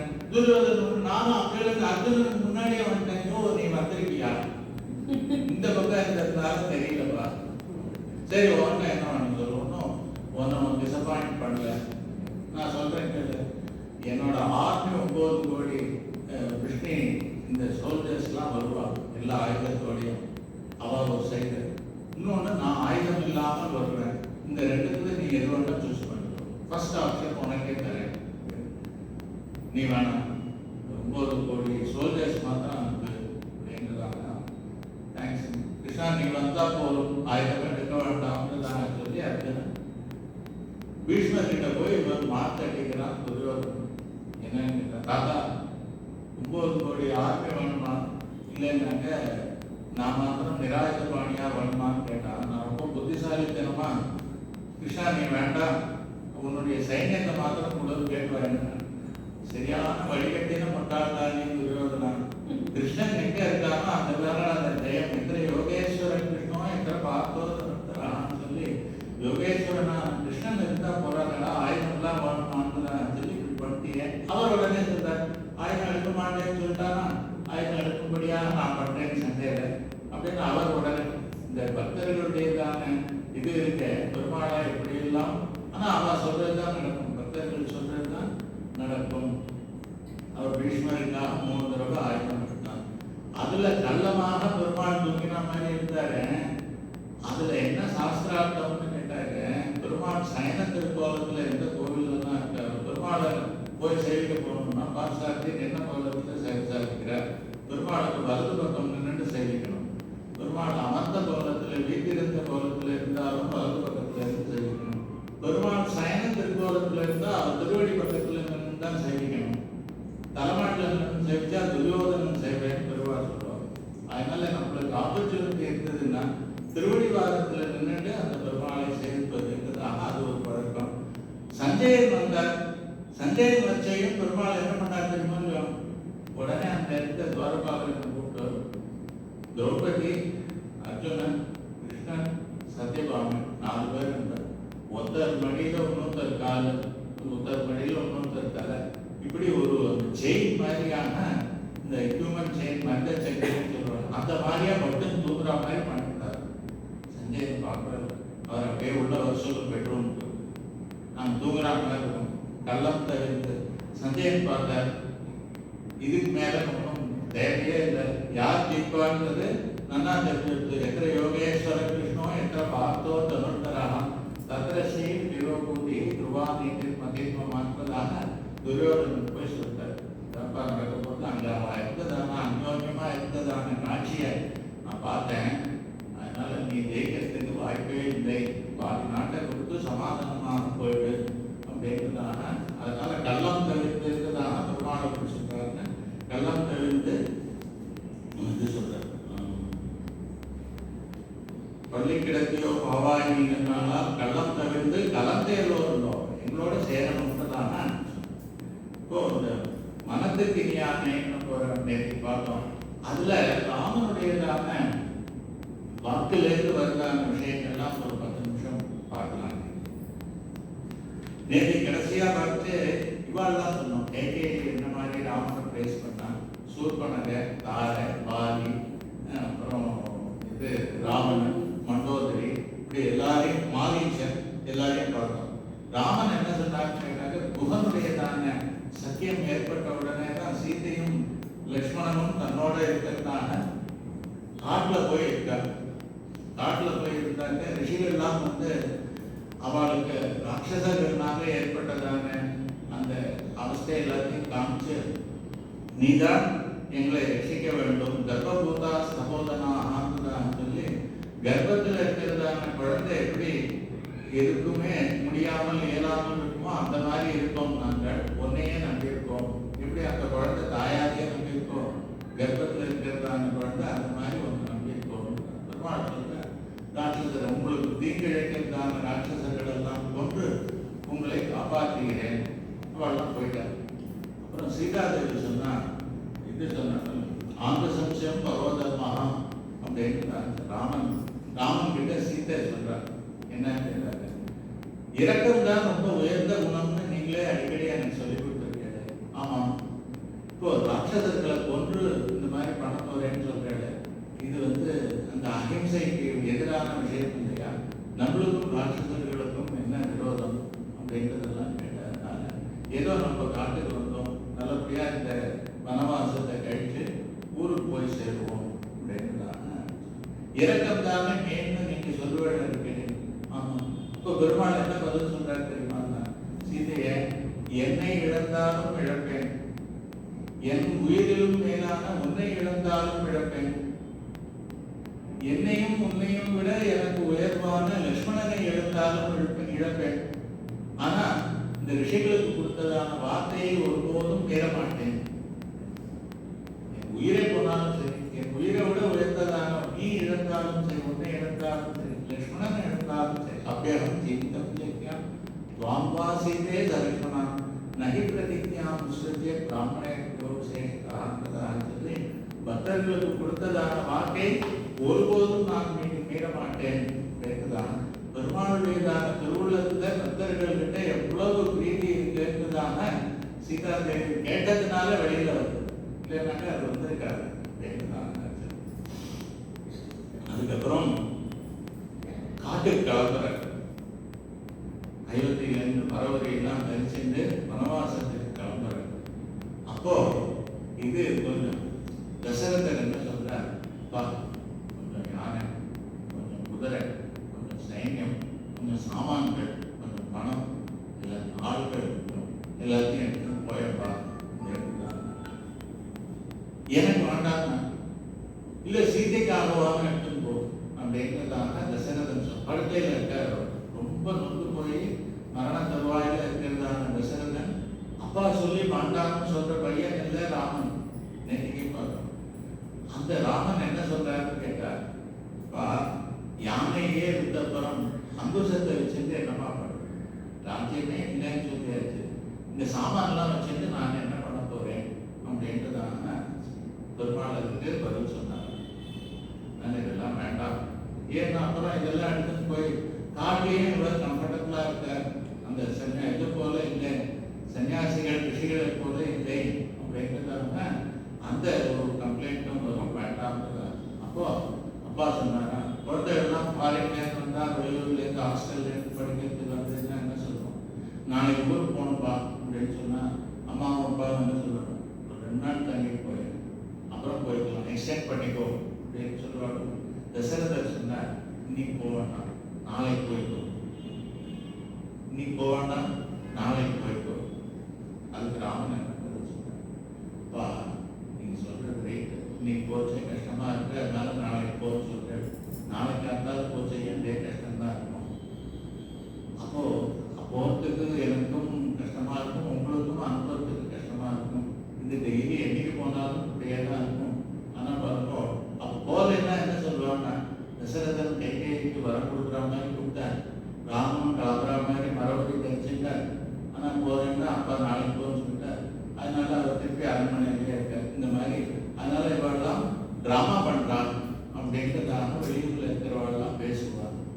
இன்னைக்கு போனா என்ன இது பாருங்க, நன்மை பாருங்க என்னன்னு கேட்டாரு. இன்னைக்கு போனா அவர் கொடுத்தா பையன் உடனே கிளம்பினான், டாக்டர் போனான். இப்படிதான் இருக்கணும்னு சொல்லி உலகத்துல எல்லாரும் புகழ்வார்கள். ராப்சியாமி ஆனந்தே குணா கோமே ஸ்வஸ்தான் பிரகாசி. இன்னைக்கு போனா எனக்கு கிடைக்கிறதான பேரும் புகழும் நாளைக்கு போனா யாருப்பா கொடுப்பாங்க? அந்த தசரதனுக்கு அப்படி ரொம்ப பாலிஷ்டா புரிய வைக்கிறார். நான் இதை அனுஷ்டம் இல்லை அப்படின்னு நாளைக்கு அப்படின்றதெல்லாம் பெருமாள் சொல்லியிருக்கலாம். சொல்ல இன்னைக்கு போனாங்க உங்களுக்கும் நல்ல நல்ல பேர் புகழ், எனக்கும் நல்ல பேர் புகழ், இன்னைக்கே கிளம்புறேன். அதே மாதிரி ஒன்றும் வேண்டாம்ன்றதான சொன்னார். காட்டுக்கு போனாரா? காட்டுக்கு போன உடனே அந்த தங்கிட்டு இருந்துச்சு. பரதன் வந்துட்டான்.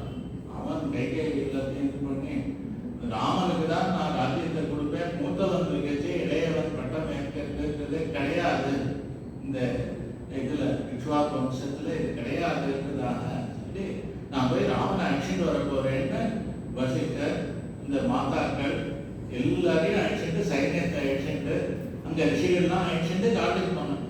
இவ்வளவு பேர் ஆர்மியோட போனாக்க காட்டுல அப்போ பெரிய நாய்ஸ் வந்தது. நாய்ஸ் வந்த உடனே லட்சுமணன் சொன்னா என்னமோ சத்தம் கேட்கறது அப்படின்னு சொல்லி உடனே ஒரு மரத்து மேல ஏறி பார்த்தாங்க. பார்த்தாக்க சோல்ஜர்ஸ்லாம் வராங்க. நிறைய பேர் இந்த ஆர்மியெல்லாம் வந்து பார்த்துட்டு விடுவிடுன்னு இறங்கினோம். பரதன் மாதிரி இருக்கு. ஆனா உடனே சீதையை உள்ள அனுப்புங்க, ஆசிரமத்துக்குள்ள வில்லையும் அம்பையும் எடுத்துக்கோங்க. பரதன் சைன்யத்தோட வரான். அவனை இன்னைக்கு 1-2 முடிச்சிடலாம் அப்படின்றத, நம்மளை கொல்றதுக்காக வரான் அப்படின்றத இவ்வளவு பரபரப்பா லட்சுமணன் சொன்ன உடனே ராமன் அசையவே இல்லையா. லட்சுமணா இங்க உட்காரு, என்ன இப்படி பதட்டம் இல்லாமல் இருக்கலையா அப்படின்றதான். ஒன்றும் இல்லை, உனக்கு ராஜ்யம் வேணுமா? என்ன இல்லை, உனக்கு ராஜ்யம் வேணுமான்னு சொல்றோம், ஆசை இருக்கா? இல்லை, என்ன பரதன் சைன்யத்தோட வரான்னு சொல்றாங்க, நீங்க இப்படி ராஜ்யம் வேணுமான்னு என்னவோ கேட்கிறேன் அப்படின்றதான. ஒன்றும் இல்லைப்பா, பரதன் வரான்னா எதுக்கு வரான்னு தெரியுமா? அவன் அந்த இது இருக்கும், அம்பாம்ச கைகையும் ரிஷ்ய கைகையே கண்ணாதுதான் திட்டிப்பான் அயோத்தியில. என்ன பருஷம்ச அப்பிரியம் பதன்னு ரொம்ப சொல்லக்கூடாத வார்த்தையினாலே கைகைய அவன்கிட்ட பேசியிருப்பான். அதுக்கப்புறம் என்ன பிரசாத விதரம் செய்வான். அப்பாவுடைய மனசுக்கு சந்தோஷத்தை உண்டு பண்ணுவதற்காக ராஜ்யமே தாகமானதாக அயோத்தி இந்த கோசல தேசத்தை என்னிடத்திலே ஒப்படைப்பதற்காக அவன் வரான்.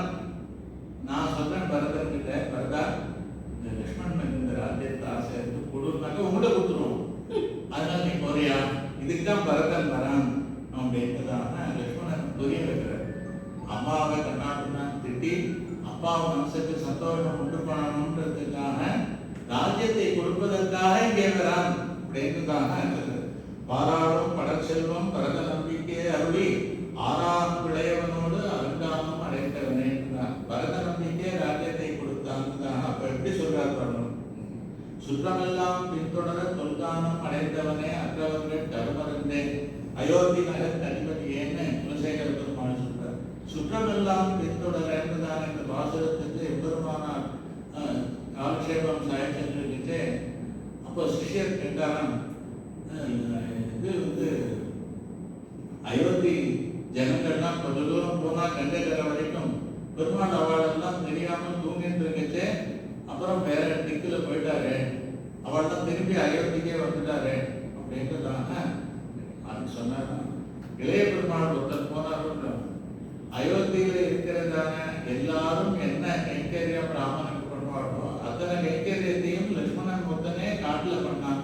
அதனால சுற்றமெல்லாம் பின்தொடர தொல்கானம் அடைந்தவனேன்றதாக சொல்றதுல ஒன்றும் தப்பு இல்லை அப்படின்றதாக. அதே மாதிரி பெருமாள் வில்ல உடைச்ச உடனே ஜனகன் மாலையை கொண்டு வந்து சீதையை அழைச்சிட்டு வந்து மாலையை போடும் போன்றதாக கேட்டாலும் எங்க அப்பா தசரதர் சொல்லாமல் நான் கல்யாணம் பண்ணிக்க மாட்டேன், நான் வில்ல பார்க்கறதுக்காக விஸ்வாமித்திரர் அழைச்சிட்டு வந்தா வில்ல எடுத்தேன், உடைச்சு போச்சு, அவ்வளவுதான் எனக்கு தெரியும். கல்யாணம் அதெல்லாம் சொன்னேன்னாக்க எங்க அப்பாவோட பேசிப்போம் அப்படின்றதான சொல்லி தீயமானாம் மதுதா பிரதிகராக ராகவாக அவிஞாய திருச்சந்தம் அயோத்தியாதிபதே பிரபோன்றதாக சீதா பிராட்டியை கொண்டாடுறார். இது அப்படி இல்லை, அப்பா அம்மாவுக்கு ரொம்ப பிள்ளை மனத்திற்கு இனியவன் அப்படின்றதான சொல்லுது. அதுக்கப்புறம் என்னன்றதான கேட்டார், காட்டில் போய் ஒரு பர்ணசாலை கட்டுன்னு லக்ஷ்மணன் கிட்ட ராமன் சொல்றார். பர்ணசாலை நல்ல இடமா பார்த்து லக்ஷ்மணா ஒரு பர்ணசாலை கட்டு, ஆசிரமம் கட்டு, கூடி வேண்டுவார். லக்ஷ்மணன் கட்ட மாட்டேன்னு அவர் சொல்றார். நீ எல்லா வேலையும் பண்றேன்னு சொன்னீங்க அப்படின்னா, இப்பயும் சொல்றேன் எல்லா வேலையும் பண்றேன், நல்ல இடமா பார்த்து பர்ணசாலை கட்டுன்னு. அதுதான் முடியாது. ஏன் முடியாதுன்னா, நல்ல இடமா பார்த்து டிசைட் பண்ணி சூஸ் பண்ணி நாங்க கட்டுன்னு சொல்றேன்ல, எது நல்ல இடம்னு சூஸ் பண்றதான பவர் எனக்கு கொடுக்காதீங்க. நீங்க பார்த்து இது நல்ல இடம் லக்ஷ்மணா இங்க கட்டுன்னு சொல்லுங்க. உங்க மனசுக்கு பிடிச்சதான இடத்துல தான் நான் கட்டணுமே தவிர என் மனசுக்கு பிடிச்சதான இடத்தை சூஸ் பண்ணி உங்களுக்கு கட்டக்கூடாது. அதனால சுவாமியான உங்கள் மனசுக்கு ஏற்ற மாதிரி தான் நான் பண்ணுவேன்றதாக அவர் சொன்னார். அந்த பர்ணசாலையை அழகா கட்டினார். ராமன் பார்த்தார். லக்ஷ்மணன் ஆலிங்கனம் பண்ணி ஆனந்த கண்ணீர் விட்டார். இப்ப சொல்றார் என்னன்னு சொன்னார். பாவஜேன கிருதஜேன தர்மஜேன லக்ஷ்மணா துவயா புத்திரேன தர்மாத்மா நசம்பிருத்த பிதாமமா அப்படின்றதான். இந்த ஒவ்வொரு வார்த்தைக்கும் ஆச்சாரியர்கள் பெருமாளுடைய மனசு என்ன, அந்த ஸ்லோகத்தில் இருக்கிறது என்ன, எப்படி சொல்றாரு பாவஜேன அப்படின்றதான். பாவம் ராமனுடைய மனசுல என்ன இருக்குமோ அதெல்லாத்தையும் புரிஞ்சுட்டு லக்ஷ்மணன் கட்டினான் அந்த பர்ணசாலையை அப்படின்றதான். கிருதஜேன ராமன் மனசை மாத்திரம் புரிஞ்சுட்டு கட்டல, ராமனுடைய தகப்பனாரான தசரத சக்கரவர்த்தி இருந்தாங்க, தன் பையன் ராமனுக்கு எப்படி எல்லாம் பண்ணுவாரோ அதெல்லாத்தையும் ஞாபகம் வச்சுதான் கட்டினார். கிருதஜேன அப்படின்றதாக தர்மஜேன அப்படின்றதாக தர்மஜம். நான் தம்பி அண்ணன் சொன்னா கேட்கதானே வேணும், தமையன் சொன்னா கேட்டுதானே ஆகணும் அப்படின்றதான தர்மத்துக்காக கட்டல. இது கர்த்தவியம், இது கடமை, இது கட்டாயம் செய்யணும்ன்றதான அந்த எண்ணத்திலே செஞ்சார். என்ன பண்றது, அவன் பெரியவன் என்னை பார்த்து சொல்லிட்டான், நான் பண்ணாம இருக்க முடியாது அப்படின்னு சொல்லுவேன். கட்டாயம் இது நான் செய்ய வேண்டிய கடமை அப்படின்றதான சொல்லி தர்மஜேன அப்படின்றதான இது சொல்றேன். தசரதனுடையதான கவலையை போக்கும்படியாக அந்த பர்ணசாலையை லக்ஷ்மணன் கட்டினான். துவயா புத்திரேன தர்மாத்மா நசம்பிருத்த பிதாமமா. ராமன் சொல்ற அழகா கட்டிவிட்ட, நீ இதை கட்டின அப்புறம் பார்த்தாக்க எனக்கு அப்பா இல்லாததான குறையே இல்லை அப்படின்றதான். எனக்கு அப்பா இல்லாததான குறை இல்லை. அப்பா அது ஏன் அப்படின்னு, அப்பா தான் இல்லையே, அது ஏன் குறை இல்லைன்னா, அப்பா இருந்தா எனக்கு எப்படி பார்த்து பார்த்து பண்ணுவாரோ அதே மாதிரி அப்பா ஸ்தானத்துல இருந்துட்டு நீ பண்றடா லக்ஷ்மணா. அதனால எனக்கு தசரதன் அப்பா இல்லைன்றதான குறைய மனசுல அந்த ஃபீலிங்கே இல்லை. எனக்கு வேண்டியது எல்லாத்தையும் நீ பார்த்து பண்ற. எனக்கு அப்பா இல்லாததான குறையே இல்லை அப்படின்னா என்ன அர்த்தம்னா, உனக்கு அப்பா இல்லாததான குறைய இருக்கலாம். ஏன் அப்படின்னா, நான் உனக்கு ஒண்ணுமே பண்றது இல்லையா, அப்பா உன்னை எவ்வளவு சீரும் சிறப்புமா பார்த்துட்டார், நான் உனக்கு ஒன்றும் பண்றது இல்லை.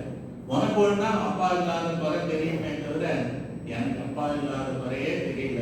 தர்மாத்மா தசரதர் என்னன்னா தர்மாத்மா. தர்மாத்மானா என்னன்னு கேட்டார், ஒருத்தர் நல்ல அன்னதானம் பண்றார், தண்ணீர் பந்தல் வைக்கிறார், வெயில் காலத்துல நீர் மோர்க்கிறார், குளிர் காலத்துல கோப்பை ஸ்வெட்டர் இதெல்லாம் கொடுக்குறார், இந்த மாதிரி எல்லாம் படிப்பு கொடுக்குறாருன்றதாக ஒரு ட்ரஸ்ட் வச்சு பண்ணிட்டு இருக்கார். அவர் இருக்கிற வரைக்கும் பண்ணியிருக்கார். அவருக்கு அப்புறம் என்ன ஆகும்னா, அது சரியா அட்மினிஸ்டர் ஆகாம அப்படியே கொலாப்ஸ் ஆயிட்டு அந்த மாதிரி இருக்கிறது போல. நான் இருக்கிற வரைக்கும் நன்னா நடத்தினதை தனக்கு அப்புறமும் நன்னா நடக்கும்படியாக ஏற்பாடு பண்ணிட்டு போறானே அவன் தான் தர்மாத்மா. அந்த மாதிரி அப்பா இருக்கிற வரைக்கும் தசரத சக்கரவர்த்தி எனக்கு எல்லாம் பார்த்து பார்த்து பண்ணார். தனக்கு அப்புறமும் ஒன்னை எனக்காக விட்டு வச்சுட்டு போயிருக்காரா லக்ஷ்மணா. தர்மாத்மா துவயா புத்திரேன தர்மாத்மா. நீ இருக்கிறதுனால எனக்கு அப்பா இல்லாத குறையே இருக்கா, ஒன்னை எனக்கு அப்பா விட்டு போயிருக்காரு. அதனால அவர் பண்ணது எல்லாத்தையும் நீ பண்றதுக்காக மனத்தை திணியானே. இதுக்கு மேல என்ன அப்படியே ஆலோசனை பண்ணிட்டு அங்க சொல்றார் அப்படின்றதான. அதுக்கப்புறம் இது சொல்றார்,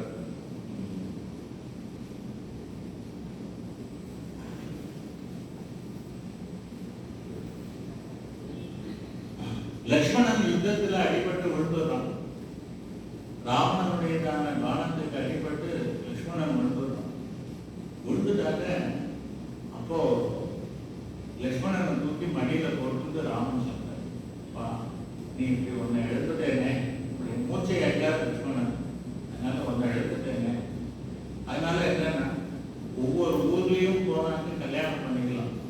மெட்ராஸில் ஒரு கல்யாணம், பாம்பேல ஒரு கல்யாணம், டெல்லியில், லண்டனில், நியூயார்க்கில், எல்லா ஊர்லேயும் ஒரு கல்யாணம் பண்ணிக்கலாம். எல்லா ஊர்லேயும் மனைவி கிடைப்பா, பத்தினி கிடைப்பா. மனைவி கிடைச்சாலும்னாக்க சொந்தக்காரா கிடைப்பா எல்லா ஊர்லேயும். ஆனா எந்த ஊருக்கு போனாலும் கூட பிறந்தவரை வாங்குறாங்க. லட்சுமணா கூட பிறந்தவனே எங்க போனாலும் பார்க்க முடியாது. அப்படிப்பட்டதான கூட பிறந்தவனான உடனே இப்படி அடிபட்டு பார்க்கிறேனே, குழைக்க மாட்டேன் சொல்லுறேன்னு தான் சொல்ற. தேசே தேசே கலத்திராணி தேசே தேசேச்ச பாந்தவாக தம்து தேசம் நமசியாமி என்ற பிரார்த்தா சகோதரா அப்படின்ட்டுதான். கூட பிறந்தவன்தான் அந்த உறவை எந்த ஊருக்கு போனாலும் பார்க்க முடியாது. லட்சுமணா நீ இப்படி அடிபட்டு கிடக்கிற ஏங்கதான் பெருமாளுடையதான அந்த அன்பு பாசத்தை அதை காட்டுறார் அப்படின்றதான. அதுக்கப்புறம் இது சொல்ற விபீஷணனுக்கு இது சொன்னார். ராவணனை முடிச்சார் பெருமாள். விபீஷண ஆழ்வார் மொத்தம்தான் ராவணனுக்கு அந்திம சடங்கெல்லாம் பண்ணக்கூடியதுக்காக ஒருத்தன் இருக்கிறது யாருன்னா விபீஷணன் மொத்தம்தான் இருக்கான் அப்படின்றாங்க. என்ன மீது எல்லாரையும் சொன்னார். கும்பகர்ணன் சொன்னாச்சு, இந்திரஜித்தர் சொன்னாச்சு, அக்ஷயகுமார்னு அனுமார் பண்ணிட்டார், யாருமே இல்லை. அதனால ராவணனுக்கு அந்த இறுதி சம்ஸ்காரங்கள்லாம் பண்றதுக்கு யாருமே இல்லை. விபீஷணன் இருந்தார். விபீஷணன் நான் பண்ண மாட்டேன், இவனுக்கு நான் அந்திம சம்ஸ்காரம் பண்ண மாட்டேன். ஏன் அப்படின்னா மகாபாபி, இப்பேற்பட்ட மகாபாபிக்கு நான் செய்ய மாட்டேன்னு பெருமாள் என்ன சொல்றாரு தெரியுமா? சொல்ற மரணாந்தானி வைகாணி நிர்வൃத்தம் ந பிரயோஜனம் கிரியதாமஸ்ய சம்ஸ்காரா மமாப்யேஷ யதார்த்தவா. ராவணனுக்கு அந்திம கிரியை விபீஷணா நீ செய்ய வேண்டும். என்ன அப்படின்னா சாகர வரைக்கும் தான் விரோதம் எல்லாம். ஒருத்தன் இறந்துட்டான்னாக்க விரோதம் எல்லாம் பார்க்கக்கூடாது. அவன் எதிரியா என்னன்றதெல்லாம் பார்க்கக்கூடாது. உயிரோடு இருக்கிற வரைக்கும் தான் விரோதம். அவன் இறந்த பிறகு அந்த விரோதத்தன்மையை பாராட்டக்கூடாது. மரணாந்தானி வைதானி நிர்வൃத்தம் பிரயோஜனம். அதனால இவனுக்கு செய்ய வேண்டிய கடமைகளை செய்வாயாக பெருமாள் சொன்னார். இதுதான் இந்த ஸ்லோகத்துக்கு அர்த்தம். ஆச்சாரியர்கள் சொன்னார் பெருமாள் வாக்குலேருந்து வர ஸ்லோகத்துக்கு இப்படி அர்த்தம் சொல்லக்கூடாது. என்ன அர்த்தம்? உயிரோடு இருக்கும் வரைக்கும் தான் விரோதம் எதிரியா பார்க்கிறதுலாம், அவன் இறந்த பிறகு விரோதம் பாராட்டக்கூடாதுன்றதாக சொன்னான்னு சொல்றது தவறான அர்த்தம்.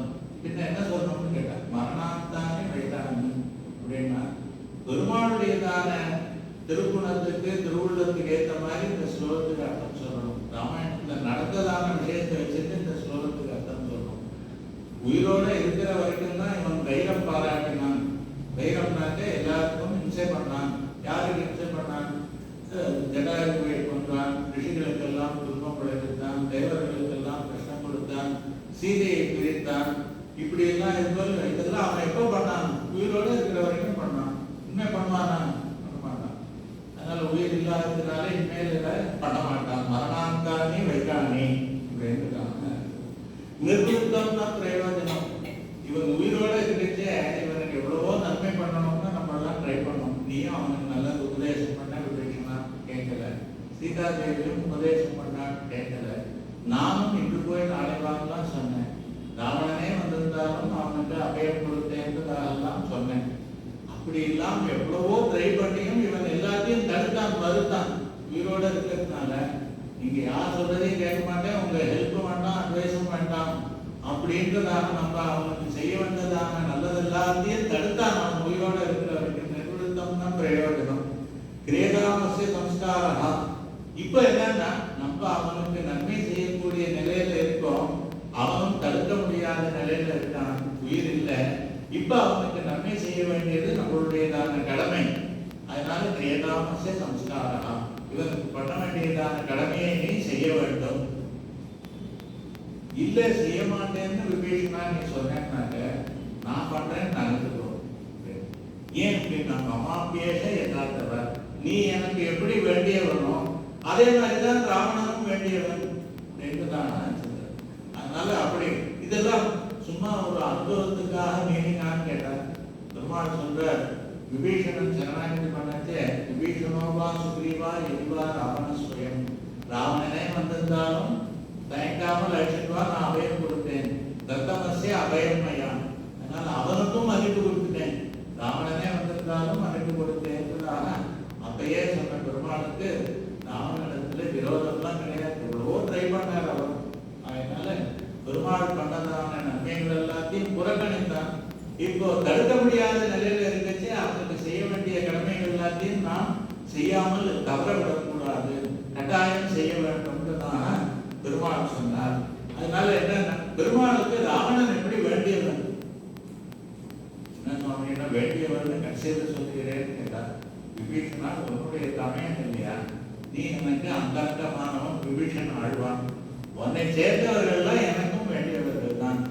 அப்படி கேசவந்தவன் கீழ்மேல் எவரே எழுதிறக்கும் மாசதே இருபெற்று நம்முடைய வாழ்வு வாழ்க்கின்றவா, ஈசன் என் கர்மாணிக்கம் என் விண்ணோர் மாணிக்கம், என் கர்மாணிக்கம் என் செங்கோலர் கண்ணன் விண்ணோர் நாயகன் எம்பெருமான் எம்பிரான் எம்மான் நாராயணனாதி, கேசவன் தமர் கீழ்மேல் எவரே எழுதிறக்கும். 21 தலைமுறை ஒருத்தர் பெருமாள்கிட்ட பக்தி வச்சிருந்தாங்க. அவனுடைய 21 தலைமுறையை பெருமாள் காப்பாற்றுறார். ஏன்னா இவனை வச்சுட்டு பிரகலாதனை வச்சுட்டு அசுர குலத்துல 21 தலைமுறைக்கு பெருமாள் பண்றார். அதனால மரத்திற்கு இணையானை. அதுக்கப்புறம் சொல்றார், ராமனுக்கு அழகு, ராமன்னா அழகுன்னு அர்த்தம். ராமனுக்கு ஜுரம் வந்துடும். அந்த ஜுரம் விபீஷணன் பட்டாபிஷேகம் பண்ணிட்ட அப்புறம் தான் ராமனுக்கு அழகு வந்தது. விபீஷணன் பட்டாபிஷேகம் பண்ணிட்ட அப்புறம் தான் ராமனுக்கு ஜுரம் போச்சு. விபீஷணனுக்கு பட்டாபிஷேகம் பண்ண அப்புறம் தான் ராமன் தன்னுடைய கடமையை செய்ததாக நினைத்தான் அப்படின்றதாக ஸ்லோகம் இருக்கு. ஏன்னா அபிஷித்திய லங்காயாம் ராட்சசேந்திரம் விபீஷணம் கிருதகிருத்தியஸ்ததா ராமஹா விஜ்வரஹா பிரமோதஹா. விபீஷணன் பட்டாபிஷேகம் பண்ண அப்புறம் தான் நான் சந்தோஷமாகவும் ஆனான் அப்படின்றதாக. ஏன்னு கேட்டார், இந்த விபீஷணன் பட்டாபிஷேகம் பண்றதுல என்ன, விபீஷணன் சரணாகதி பண்ணான். சமுத்திரத்திலிருந்து ஒரு குடம் ஜலம் கொண்டு வர சொல்லி லக்ஷ்மணனை விபீஷணன் தலையில சேர்ந்து, உன்னை லங்கைக்கு ராஜாவாக நான் பட்டாபிஷேகம் இங்கே பண்ணிட்டேன் அப்படின்றதாக பெருமாள் அப்பயே அவனுக்கு அபிஷேகம் பண்ணான் அப்படின்றதாக. அதனால விபீஷணனுக்கு இந்த சரணாகதி பண்ற திருக்குள்ளாண்டிலேயே அவனுக்கு பட்டாபிஷேகத்தை பெருமாள் பண்ணார். இப்போ ராவணன் வந்து பெருமாள் கிட்ட சரணாகதி பண்ணிட்டாங்கன்னாக்க விபீஷணன் கொடுத்த வார்த்தை நான் அந்த கவலை வந்து ராவணன் திடீர்னு பெருமாள் நான் சரண்டர் ஆகிட்டேன் மன்னிச்சிடும் சொன்னா ஓகே மன்னிச்சுட்டேன்னு சொல்லிட்டு விட்டுருவார். அப்போ விபீஷணனுக்கு எந்த ராஜ்யத்தை கொடுக்கறதுன்னா கவலையே இல்லை பெருமாளுக்கு, அதெல்லாம் அயோத்தியை கொடுத்துருவார். பின்ன என்ன கவலைன்னு கேட்டாங்க, என் தம்பின்னு யாரெல்லாம் சொல்லிட்டானோ அவன் ராஜ்யமானான்னு சொல்லிட்டு இருக்கான்.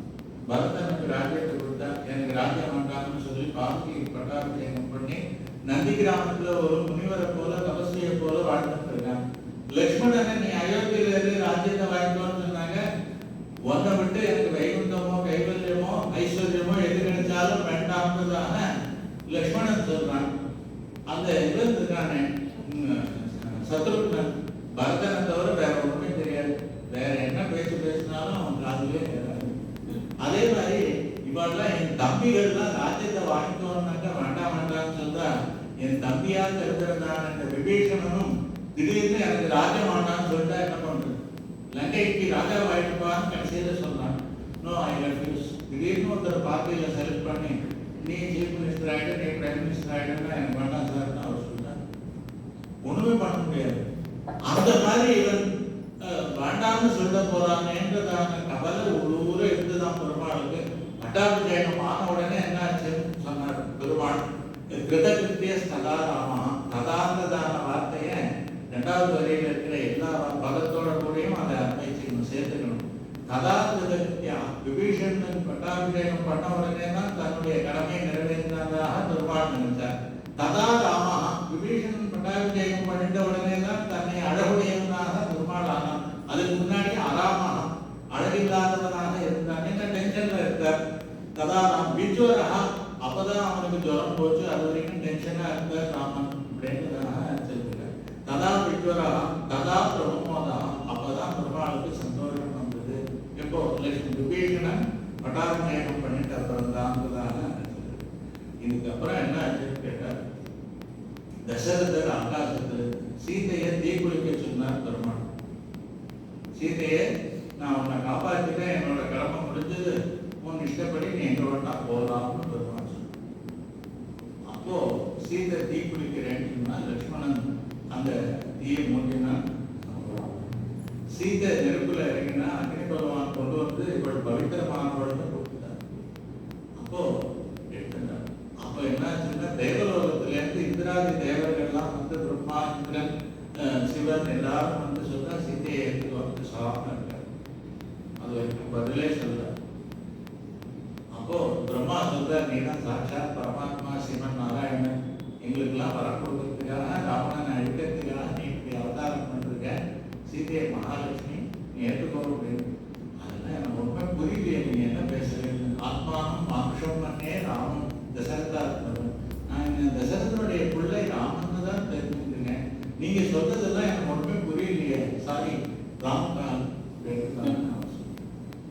அப்போ தசரதர் வந்தார், ஆகாசத்து சொர்க்கத்தில் இருக்கிற தசரதர் வந்தார். அப்பா எதுக்கோ நான் இந்த மாதிரியான ஏதோ கோபத்தில் இதெல்லாம் பண்ணி உங்களெல்லாம் இது தேவ காரியத்துக்காக இத்தனையும் நடந்ததுன்னு மேலே போனப்புறம் தான் எனக்கு புரிஞ்சது. அதனால சீதையை ஏற்றுக்கொள்ளாங்கண்ணா அப்படின்னு. வாங்கப்பா நீங்க வரணும்னு தான் நடந்தது. எதுக்கு அப்படின்னு கேட்டார். கைகேயி என் மனைவி இல்லை, பரதன் என் பிள்ளை இல்லை, அவன் நான் இருந்தாலும் எனக்கு காரியம் பண்ணக்கூடாதுன்னா சாபம் கொடுத்தேனே, அந்த சாபத்தெல்லாம் வாபஸ் வாங்கிக்கோங்க, நான் சீதையை ஏற்றுக்கிறேன்னு அவன் சொல்ற. அதெல்லாம் தேவ காரியத்துக்காக தெரியாததுனால கோபத்தில் சொன்னேன். இப்போ நான் அவள் தான் கைகேயி என்னுடைய பத்னி தான், பரதன் என்னுடைய பிள்ளை தான் அப்படின்றதாக சொன்னார். அதுக்கப்புறம் சீதையை கைப்பற்றினார். என்ன சொல்றாருன்னு கேட்டார். சபுத்ராம் துவாம் யஜாமீதி ருத்தா கைகேயீத்வயா சசாபஹா கைகேயீம் கோரஹா சபுத்ராம் ந ஸ்ருசேதி குரு பிரசாதம் நிர்மன்யா கைகேயியாம் பரதஸ்ய. அவளுக்கெல்லாம் கொடுத்ததான சாபத்தை விலகிக்கிறேன்னு சொல்லி ஆசீர்வாதம் பண்ணுங்கோ அப்பான்றதான பெருமாள் கேட்டாராம். அவரும் அப்படியே சாபத்தெல்லாம் நான் விலகிக்கிறேன், அவர்கள்லாம் என்னை சேர்ந்தவர்கள் தான். என்னதான் கேட்டாங்க. அது இளையவர்கள் தன்னுடையாய் ராகவனே காலையிலோம் குலசேகர பெருமாள் தன்னுடைய தம்பிக்கு இப்படி எல்லாம் பண்ணணும்ன்றதான நான் சொல்றேன். ராமநாமத்தினுடையதான பெருமையை பற்றி சொல்லுது. பரத்தி பரமஸ்பெக்டான இடத்துல ஆரம்பிச்சு 16 நாமங்கள் சக்கரவர்த்தி திருமகன் சொல்றதுன்னு பிரகாசப்பட்ட வியாக்கியானம் பண்ணி அதுக்கு இன்ட்ரோடக்ஷன் என்ன கொடுக்குறாருன்னு கேட்டா, இந்த உபரி புத்த சஞ்சீவனம் ராமநாமம் அப்படின்றதா. இதுக்கு மேல என்ன வருதுன்னா, இறந்தவர்களை பிழைக்க செய்யும்தான ராமநாமம் வருது, அதுக்கு அர்த்தம் சொல்றேன் அப்படின்றதான். இறந்தவர்களை பிழைக்க செய்யும் அப்படின்றது இது ஏதோ சும்மா எக்ஸாஜரேஷனா நினைக்கவே வேண்டாம். ராமாயணத்திலேயே பார்ப்போம். இந்த யுத்தத்துல வானரங்கள்லாம் அடிபட்டு உயிரை விட்டது ராமன் தான். ராட்சசர்கள்லாம் உயிரை விட்டாக்க ராவணன் என்ன பண்ணுவாங்க, கல்லை கட்டி சமுத்திரத்துல போட்டுருவாங்க. ஏன்னு கேட்டாங்க, கேஷுவலிட்டி எவ்வளோன்னு தெரிஞ்சாக்க இவ்வளவுலாம் கொலாப்ஸ் ஆகிடுவா நம்ம சைடில், அப்போனண்ட் எல்லாம் வந்து கொஞ்சம் மனசு தடுப்பு வந்துடும். அதனால கேஷுவலிட்டியே தெரியக்கூடாது. எந்தெந்த ராட்சசன் யுத்தத்தில் மடிக்கிறானோ உடனே கல்லை கட்டி சமுத்திரத்தில் போட்டுரும். பெருமாள் என்ன சொன்னாருன்னா, ஒரு வானரத்தை கூட ஒன்றும் பண்ணக்கூடாது, அப்படியே பத்திரமா வச்சிருப்போம். அத்தனை பேரும் இருந்தா. கடைசியில் தேவேந்திரன் வந்தான், சீதையை ஏற்றுக்கொண்டு வராம, உன் கையில என்ன வச்சிருக்கேன், பூஜால அமிர்தம் வச்சிருக்கேன், கொஞ்சம் இந்த இறந்ததான எனக்காக இறந்ததான இந்த வானரங்கள் வாயிலெல்லாம் கொஞ்சம் அமிர்தத்தை விடுதான். எல்லார் வாயிலையும் பெருமாள் இந்த தேவேந்திரன் அமிர்தத்தை விட்டான். எல்லாம் உயிர் பெற்று வந்தது. அத்தனை வானரம் புத்த சஞ்சீவனம் ராமச்சரித்திரம் வேண்டதான். சீதை அசோகவனத்துல ராவணன் வந்து தகாத பேச்சு பேசி மிரட்டிட்டு போறான். 2 மாசத்துல நீ ஒத்துக்கலன்னாலே என்னோட மார்னிங் பிரேக்ஃபாஸ்ட்டுக்கு வந்ததான் வேணும் அப்படின்றதாக சொல்லி. அப்போ சீதை என்ன பண்றா, இனிமே இந்த உயிரோட இருந்து பிரயோஜனம் இல்லைன்னு தன்னோட கூந்தலையே பின்னலையே சுருக்கா மாட்டிட்டு அந்த சிம்சுபா விருட்சத்து கலையிலேருந்து மாட்டிட்டு உயிரை விட்டுள்ளாம்ன்றதாக சீதா தேவி அம்மா இருந்ததான அந்த விருட்சத்துக்கு வர. அங்க வந்தாக்க அன்மா இருக்கு. இப்ப என்ன பண்றது, இப்பதான் ராவணன் வந்து போயிடலாம், சீதை திடீர்னு அவங்க முன்னாடி வச்சு ராமன் கிட்டேன்னு வந்திருக்கேன்லாம் சொன்னாங்க. அதே சமயத்தில் டிலே பண்ண முடியாது, தூக்கு போட்டுக்கிறார். என்ன பண்ணணும்?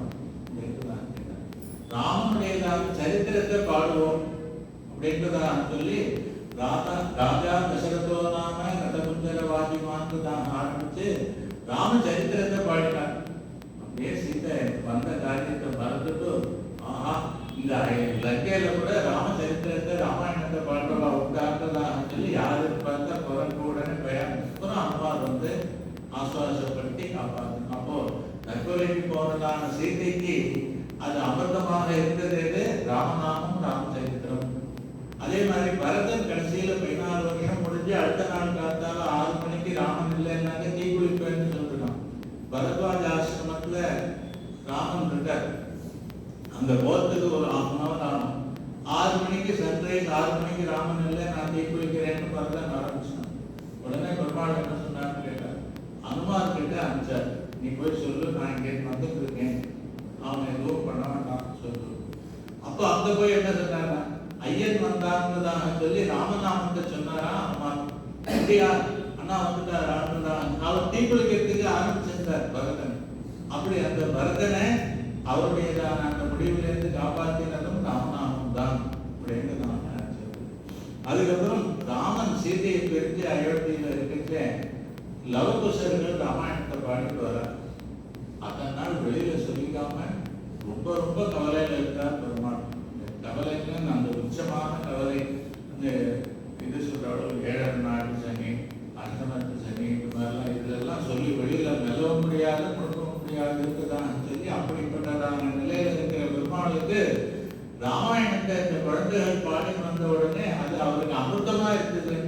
ராமனுக்கே தன்னுடையதான சரித்திரமானது அமிர்தமாக இருந்தது அப்படின்றதான சொல்ற. அப்புறம் சீதா கல்யாணத்தோட முடிச்சுக்கலாம். ஆகவே மனத்துக்கு ஞான ராமன்றதுல சந்தேகமே இல்லை. இயம் சீதா மமசுதா சகதர்ம சரீரவ பிரதீட்சைனா பத்திரந்தே பாணிகிரீஸ்வர பாணிகான்னு சொல்லி தசரதர் ரொம்ப கவலை, ஜனகர் ரொம்ப கவலையில இருந்தார். அப்போ அந்த அப்படிப்பட்டதான ஜனகர் பெருமாளும் தாயாரும் சேர்ந்து இருக்கிறத பார்க்காமல் அவரால் பொறுத்திருக்க முடியல. பிராட்டி எப்படி இருக்கான்னு கேட்டா புருஷகார பூஜையான பிராட்டி. நம்ம எல்லாருக்கும் சிபாரிசு பண்றவா தாயார் தான். அந்த தாயாருக்கும் சிபாரிசு பண்றவனாக இருந்தார் ஜனக மகாராஜா. அவர் சொல்றார், இயம் சீதா மம சுதா அப்படின்றார். ராமா துர்காபர் சீதை, இந்த சீதையை பாரு. இந்த சீதை என்னன்னு கேட்டா, உன்னோட அழகை பார்த்துட்டு நீ அண்ணாந்துட்டு இருக்காத ரொம்ப கர்வத்தோட, சீதையோட அழகை பார்த்தேன்னா உன் அழகெல்லாம் ஒண்ணும் இல்லைன்றதாக ஆயிடும். அதனால இவள் அழகுக்கு முன்னாடி உன் அழகு தோற்கும். ஜனகசை குலேஜாதா தேவமாயேட நெருமிதான்னு சொல்லி ஆச்சரியமான அழகு. இவளுடைய அழகை பார். அழகுதானா அப்படின்னா இவளுடைய தோற்றத்தை பார், அவதாரத்தை. என்னன்னு கேட்டா சீதால் அங்கல பத்ததி என்றதான சொல்லி கலப்பை உழுததான அந்த இடத்துக்கு சீதான்னு பேரு. அந்த யாக பூமியில உழைச்சே பூமியில கிடைச்சா அப்படின்றதான். அதனால என்ன, அயோத்தியாக பிறந்தாள், கர்ப்பவாசம் இல்லாமல் பிறந்தாள்தான் சொல்லி இவளுடைய அவதாரத்தினுடைய பெருமையை கேடு. இது எங்க கிடைக்கும்? தங்கமெல்லாம் எங்க கிடைக்கும்? பூமியில் தான் கிடைக்கும். இரண்யவர்ணாம் ஹரிணின்னு சொன்னதான அந்த தாயாரும் அந்த பூமியில தான் கிடைச்சாங்க. அதனால சீதா சகதர்ம இயம் சீதா மம சுதா, என்னுடையதான பெண். எங்களுடைய குலம் என்னன்னு கேட்டாங்க, நீ ஏன் கிருஷ்ணாவதாரத்துல பகவத்கீதை படிச்சு கற்பனைக்கு சம்சித்தியம் ஆஸ்திதா ஜனகாதய ஆண்டதாக சொல்லி ஜனங்களுடைய பெருமையை கிருஷ்ணாவதாரத்திலே நீ பாட போற. அப்பேற்பட்டதான பெருமை கொண்டதான குலம் எங்களுடையதான சந்திரவம்சம் அப்படின்றதான இது சொன்னார். இயம் சீதா மமசுதா சகதர்ம சரீதவா அப்படின்றதான சொல்றது. அந்த சகதர்ம சரீரத்தான சொன்னாங்க வெறும் அழகு, பிறப்பு, குலம் இதுதானான்னு தான் கேட்டாங்க. நீ எதுக்காக அவதாரம் பண்ணிட்டு அதே தர்மத்தை இவ்வளவு கூட இருந்து செய்வார். நீ தேவர்களுக்கு அனுகிரகம் பண்ணணும்னு அவதாரம் பண்ண, உனக்கு முன்னாடி லங்கையில போய் சிறை இருப்பார். நீ எல்லாரையும் சரணாகதி பண்ணவாளெல்லாம் ரட்சிக்கணும்ன்றதான விரதம் வச்சிருக்க. அந்த சரணாகத ரட்சணம்ன்றதான அந்த தர்மத்தை இவள் நடத்தி காமிப்பாள் அப்படின்றதான சொல்றது.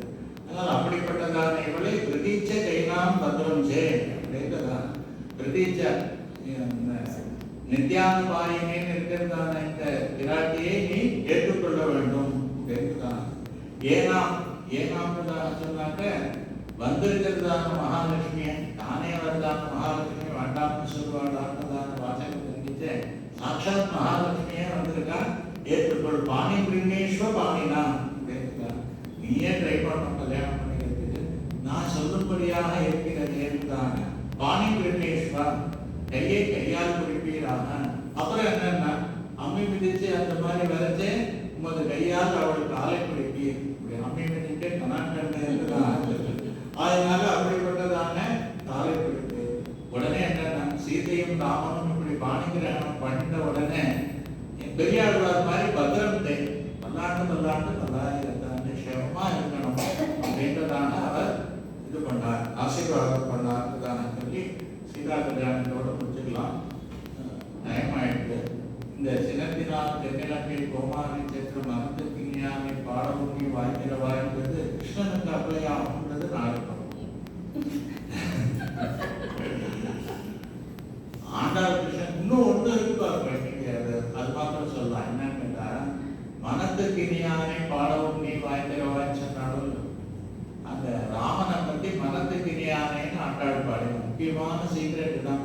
ராமன் அவதார காலத்துல எல்லாருக்கும் ரொம்ப பிரியமானவனாக இருந்தான்றத ராமாயணத்துல இருக்கிறதான ஆதாரங்கள் மூலமாக பார்த்தோம். நல்ல சந்தோஷம். எப்பயோ திரேதாயுகத்துல நடந்தது. இன்னைக்கு ஆண்டாள் அப்படி இருக்கா. அப்படிப்பட்டதான அவஸ்தையில இருக்கிற ஆண்டாளுக்கு என்ன பிரயோஜனம்? மனத்துக்கு இணையான காலம் வந்து திரேதாயுகத்துல நடந்தது. கிருத்தயுகம், திரேதாயுகம், துவாபரயுகம் இதெல்லாம் என்ன ஏன் பிடிச்சதுன்னு கேட்டா ஆண்டாளுக்கு ரொம்ப சீக்கிரட்டான விஷயம் என்னன்னு கேட்டாங்க, துணையான வீடனுக்கு துணையாம் கோயில்னு சொல்றதான அந்த ரங்கநாதன் இருக்காரு. அந்த ரங்கநாதனை ரணவாக்கார விமானத்துல எழுந்தருள் இருக்கிறதான ரங்கநாதனை பட்டாபிஷேகத்தின் போது விபீஷண ஆழ்வான் கிட்ட எழுந்தருள் பண்ணி கொடுத்தார் ராமன். தன்னுடைய இக்ஷ்வாக்கு குலதனம்னு சொல்றதான ரங்கநாதனை விபீஷணனுக்கு ரிட்டர்ன் கிஃப்டா கொடுத்தார். எல்லாருக்கும் ரிட்டர்ன் கிஃப்ட் உண்டு அந்த காலத்திலேயே, ராமாயணத்திலேயே உண்டு. இந்த பட்டாபிஷேகத்துக்கு யார் யாரெல்லாம் வந்தாலும் அவளுக்கு எல்லாருக்கும் பெருமாள் ஒரு கிஃப்ட் கொடுத்து தான் அமைச்சார். இப்போ மாடல் தான் அந்த கல்யாண இது ஒரு சிஸ்டம் நினைச்சுவாங்க. அந்த காலத்திலேயே ரிட்டர்ன் கிஃப்ட் உண்டு. அப்போ விபீஷண ஆழ்வான் கிட்ட இக்ஷ்வாக்கு குலதனமான அந்த பிரணவாக்கார விமானத்தில் இருக்கிறதான அந்த ரங்கநாதனை எழுந்தருளை பண்ணி கொடுத்தார். அவரும் சந்தோஷமா வாங்கிட்டு லங்கைக்கு போறார். ஸ்ரீரங்கத்துக்கு வந்த உடனே அனுஷ்டானத்துக்காக இறங்கினார். அங்க இருந்ததான ராஜாவுடையதான தபசுனால பெருமாள் என்ன சொன்னார், நான் இங்கே இருக்கேன், போய காவேரி மத்தியத்திலேயே இருக்கேன், அதனால நீ லங்கைக்கு போயிடு, உன்னை பார்த்துட்டே உனக்கு எப்பவும் அனுகிரகம் பண்றேன்னு சொன்னார். அந்த ரங்கநாதனை ஆண்டாள் கல்யாணம் பண்றார். நம்மளுடையதான ரங்கநாதனை கொடுத்தவர் யாருன்னா ராமன் தானே. அதனால மனத்துக்கு இனியானை பாடவும் நீ வாய்த்திரவாய், அதனால எங்க ஆத்துக்கார அமைச்சு வச்சார் அப்படி. அதனால ராமன் மனத்துக்கு இனியான். கிருஷ்ணாவதாரத்துல பாடுறதுனால இதே வார்த்தைகள் கிருஷ்ணனுக்கும் கொண்டு இருந்ததான். ஸ்ரீரங்கபூரு சடதி திடீசான பதாசயம் ஸ்ரீவத்ச வம்சத்திலகம் வந்தே ஸ்ரீ கிருஷ்ணதேசிகம் சிந்தே பிரமாந்த மகாதேசிகாத்மா சிந்தே ராமாத்மா ஸ்ரீமத் யாமனே மகா சதமக மணிநீலா चारु गल्हारता स्तनपर नरकानुडी सान्द्र वात्सल्य सिंधु अलक विनिहितापि श्रद्धिराकटनाथा विलसतु अतिगोता विष्णुचित्तात्मजानः श्रीमते गोदाये मनोनन्दने कवे नन्दनन्दन सुन्दरे गोदाये नित्यमङ्गलम् स्वस्ति प्रजाभ्य परिपालयन्तां न्यायेन मार्गेण महीं महिषाः गोब्राह्मणेभ्यः शुभमस्तु नित्यं लोकाः समस्ताः सुखिनो भवन्तु आसाद्य नगरीं दिव्याम् अभिषिक्ताय सीतया राजाधिराजराजाय अमभद्राय मंगलम् आसाद्य नगरीं दिव्याम् अभिषिक्ताय सीतया राजाधिराजराजाय अमभद्राय मंगलम् मंगलाशासनपरैः मदाचार्य पुरोगमैः सर्वैश्च पूर्वैराचार्यै सत्कृतायास्तु मंगलम् कवितार्किक सिंहाय कल्याणमनसालिने श्रीमते वेंकटेशाय वेदांत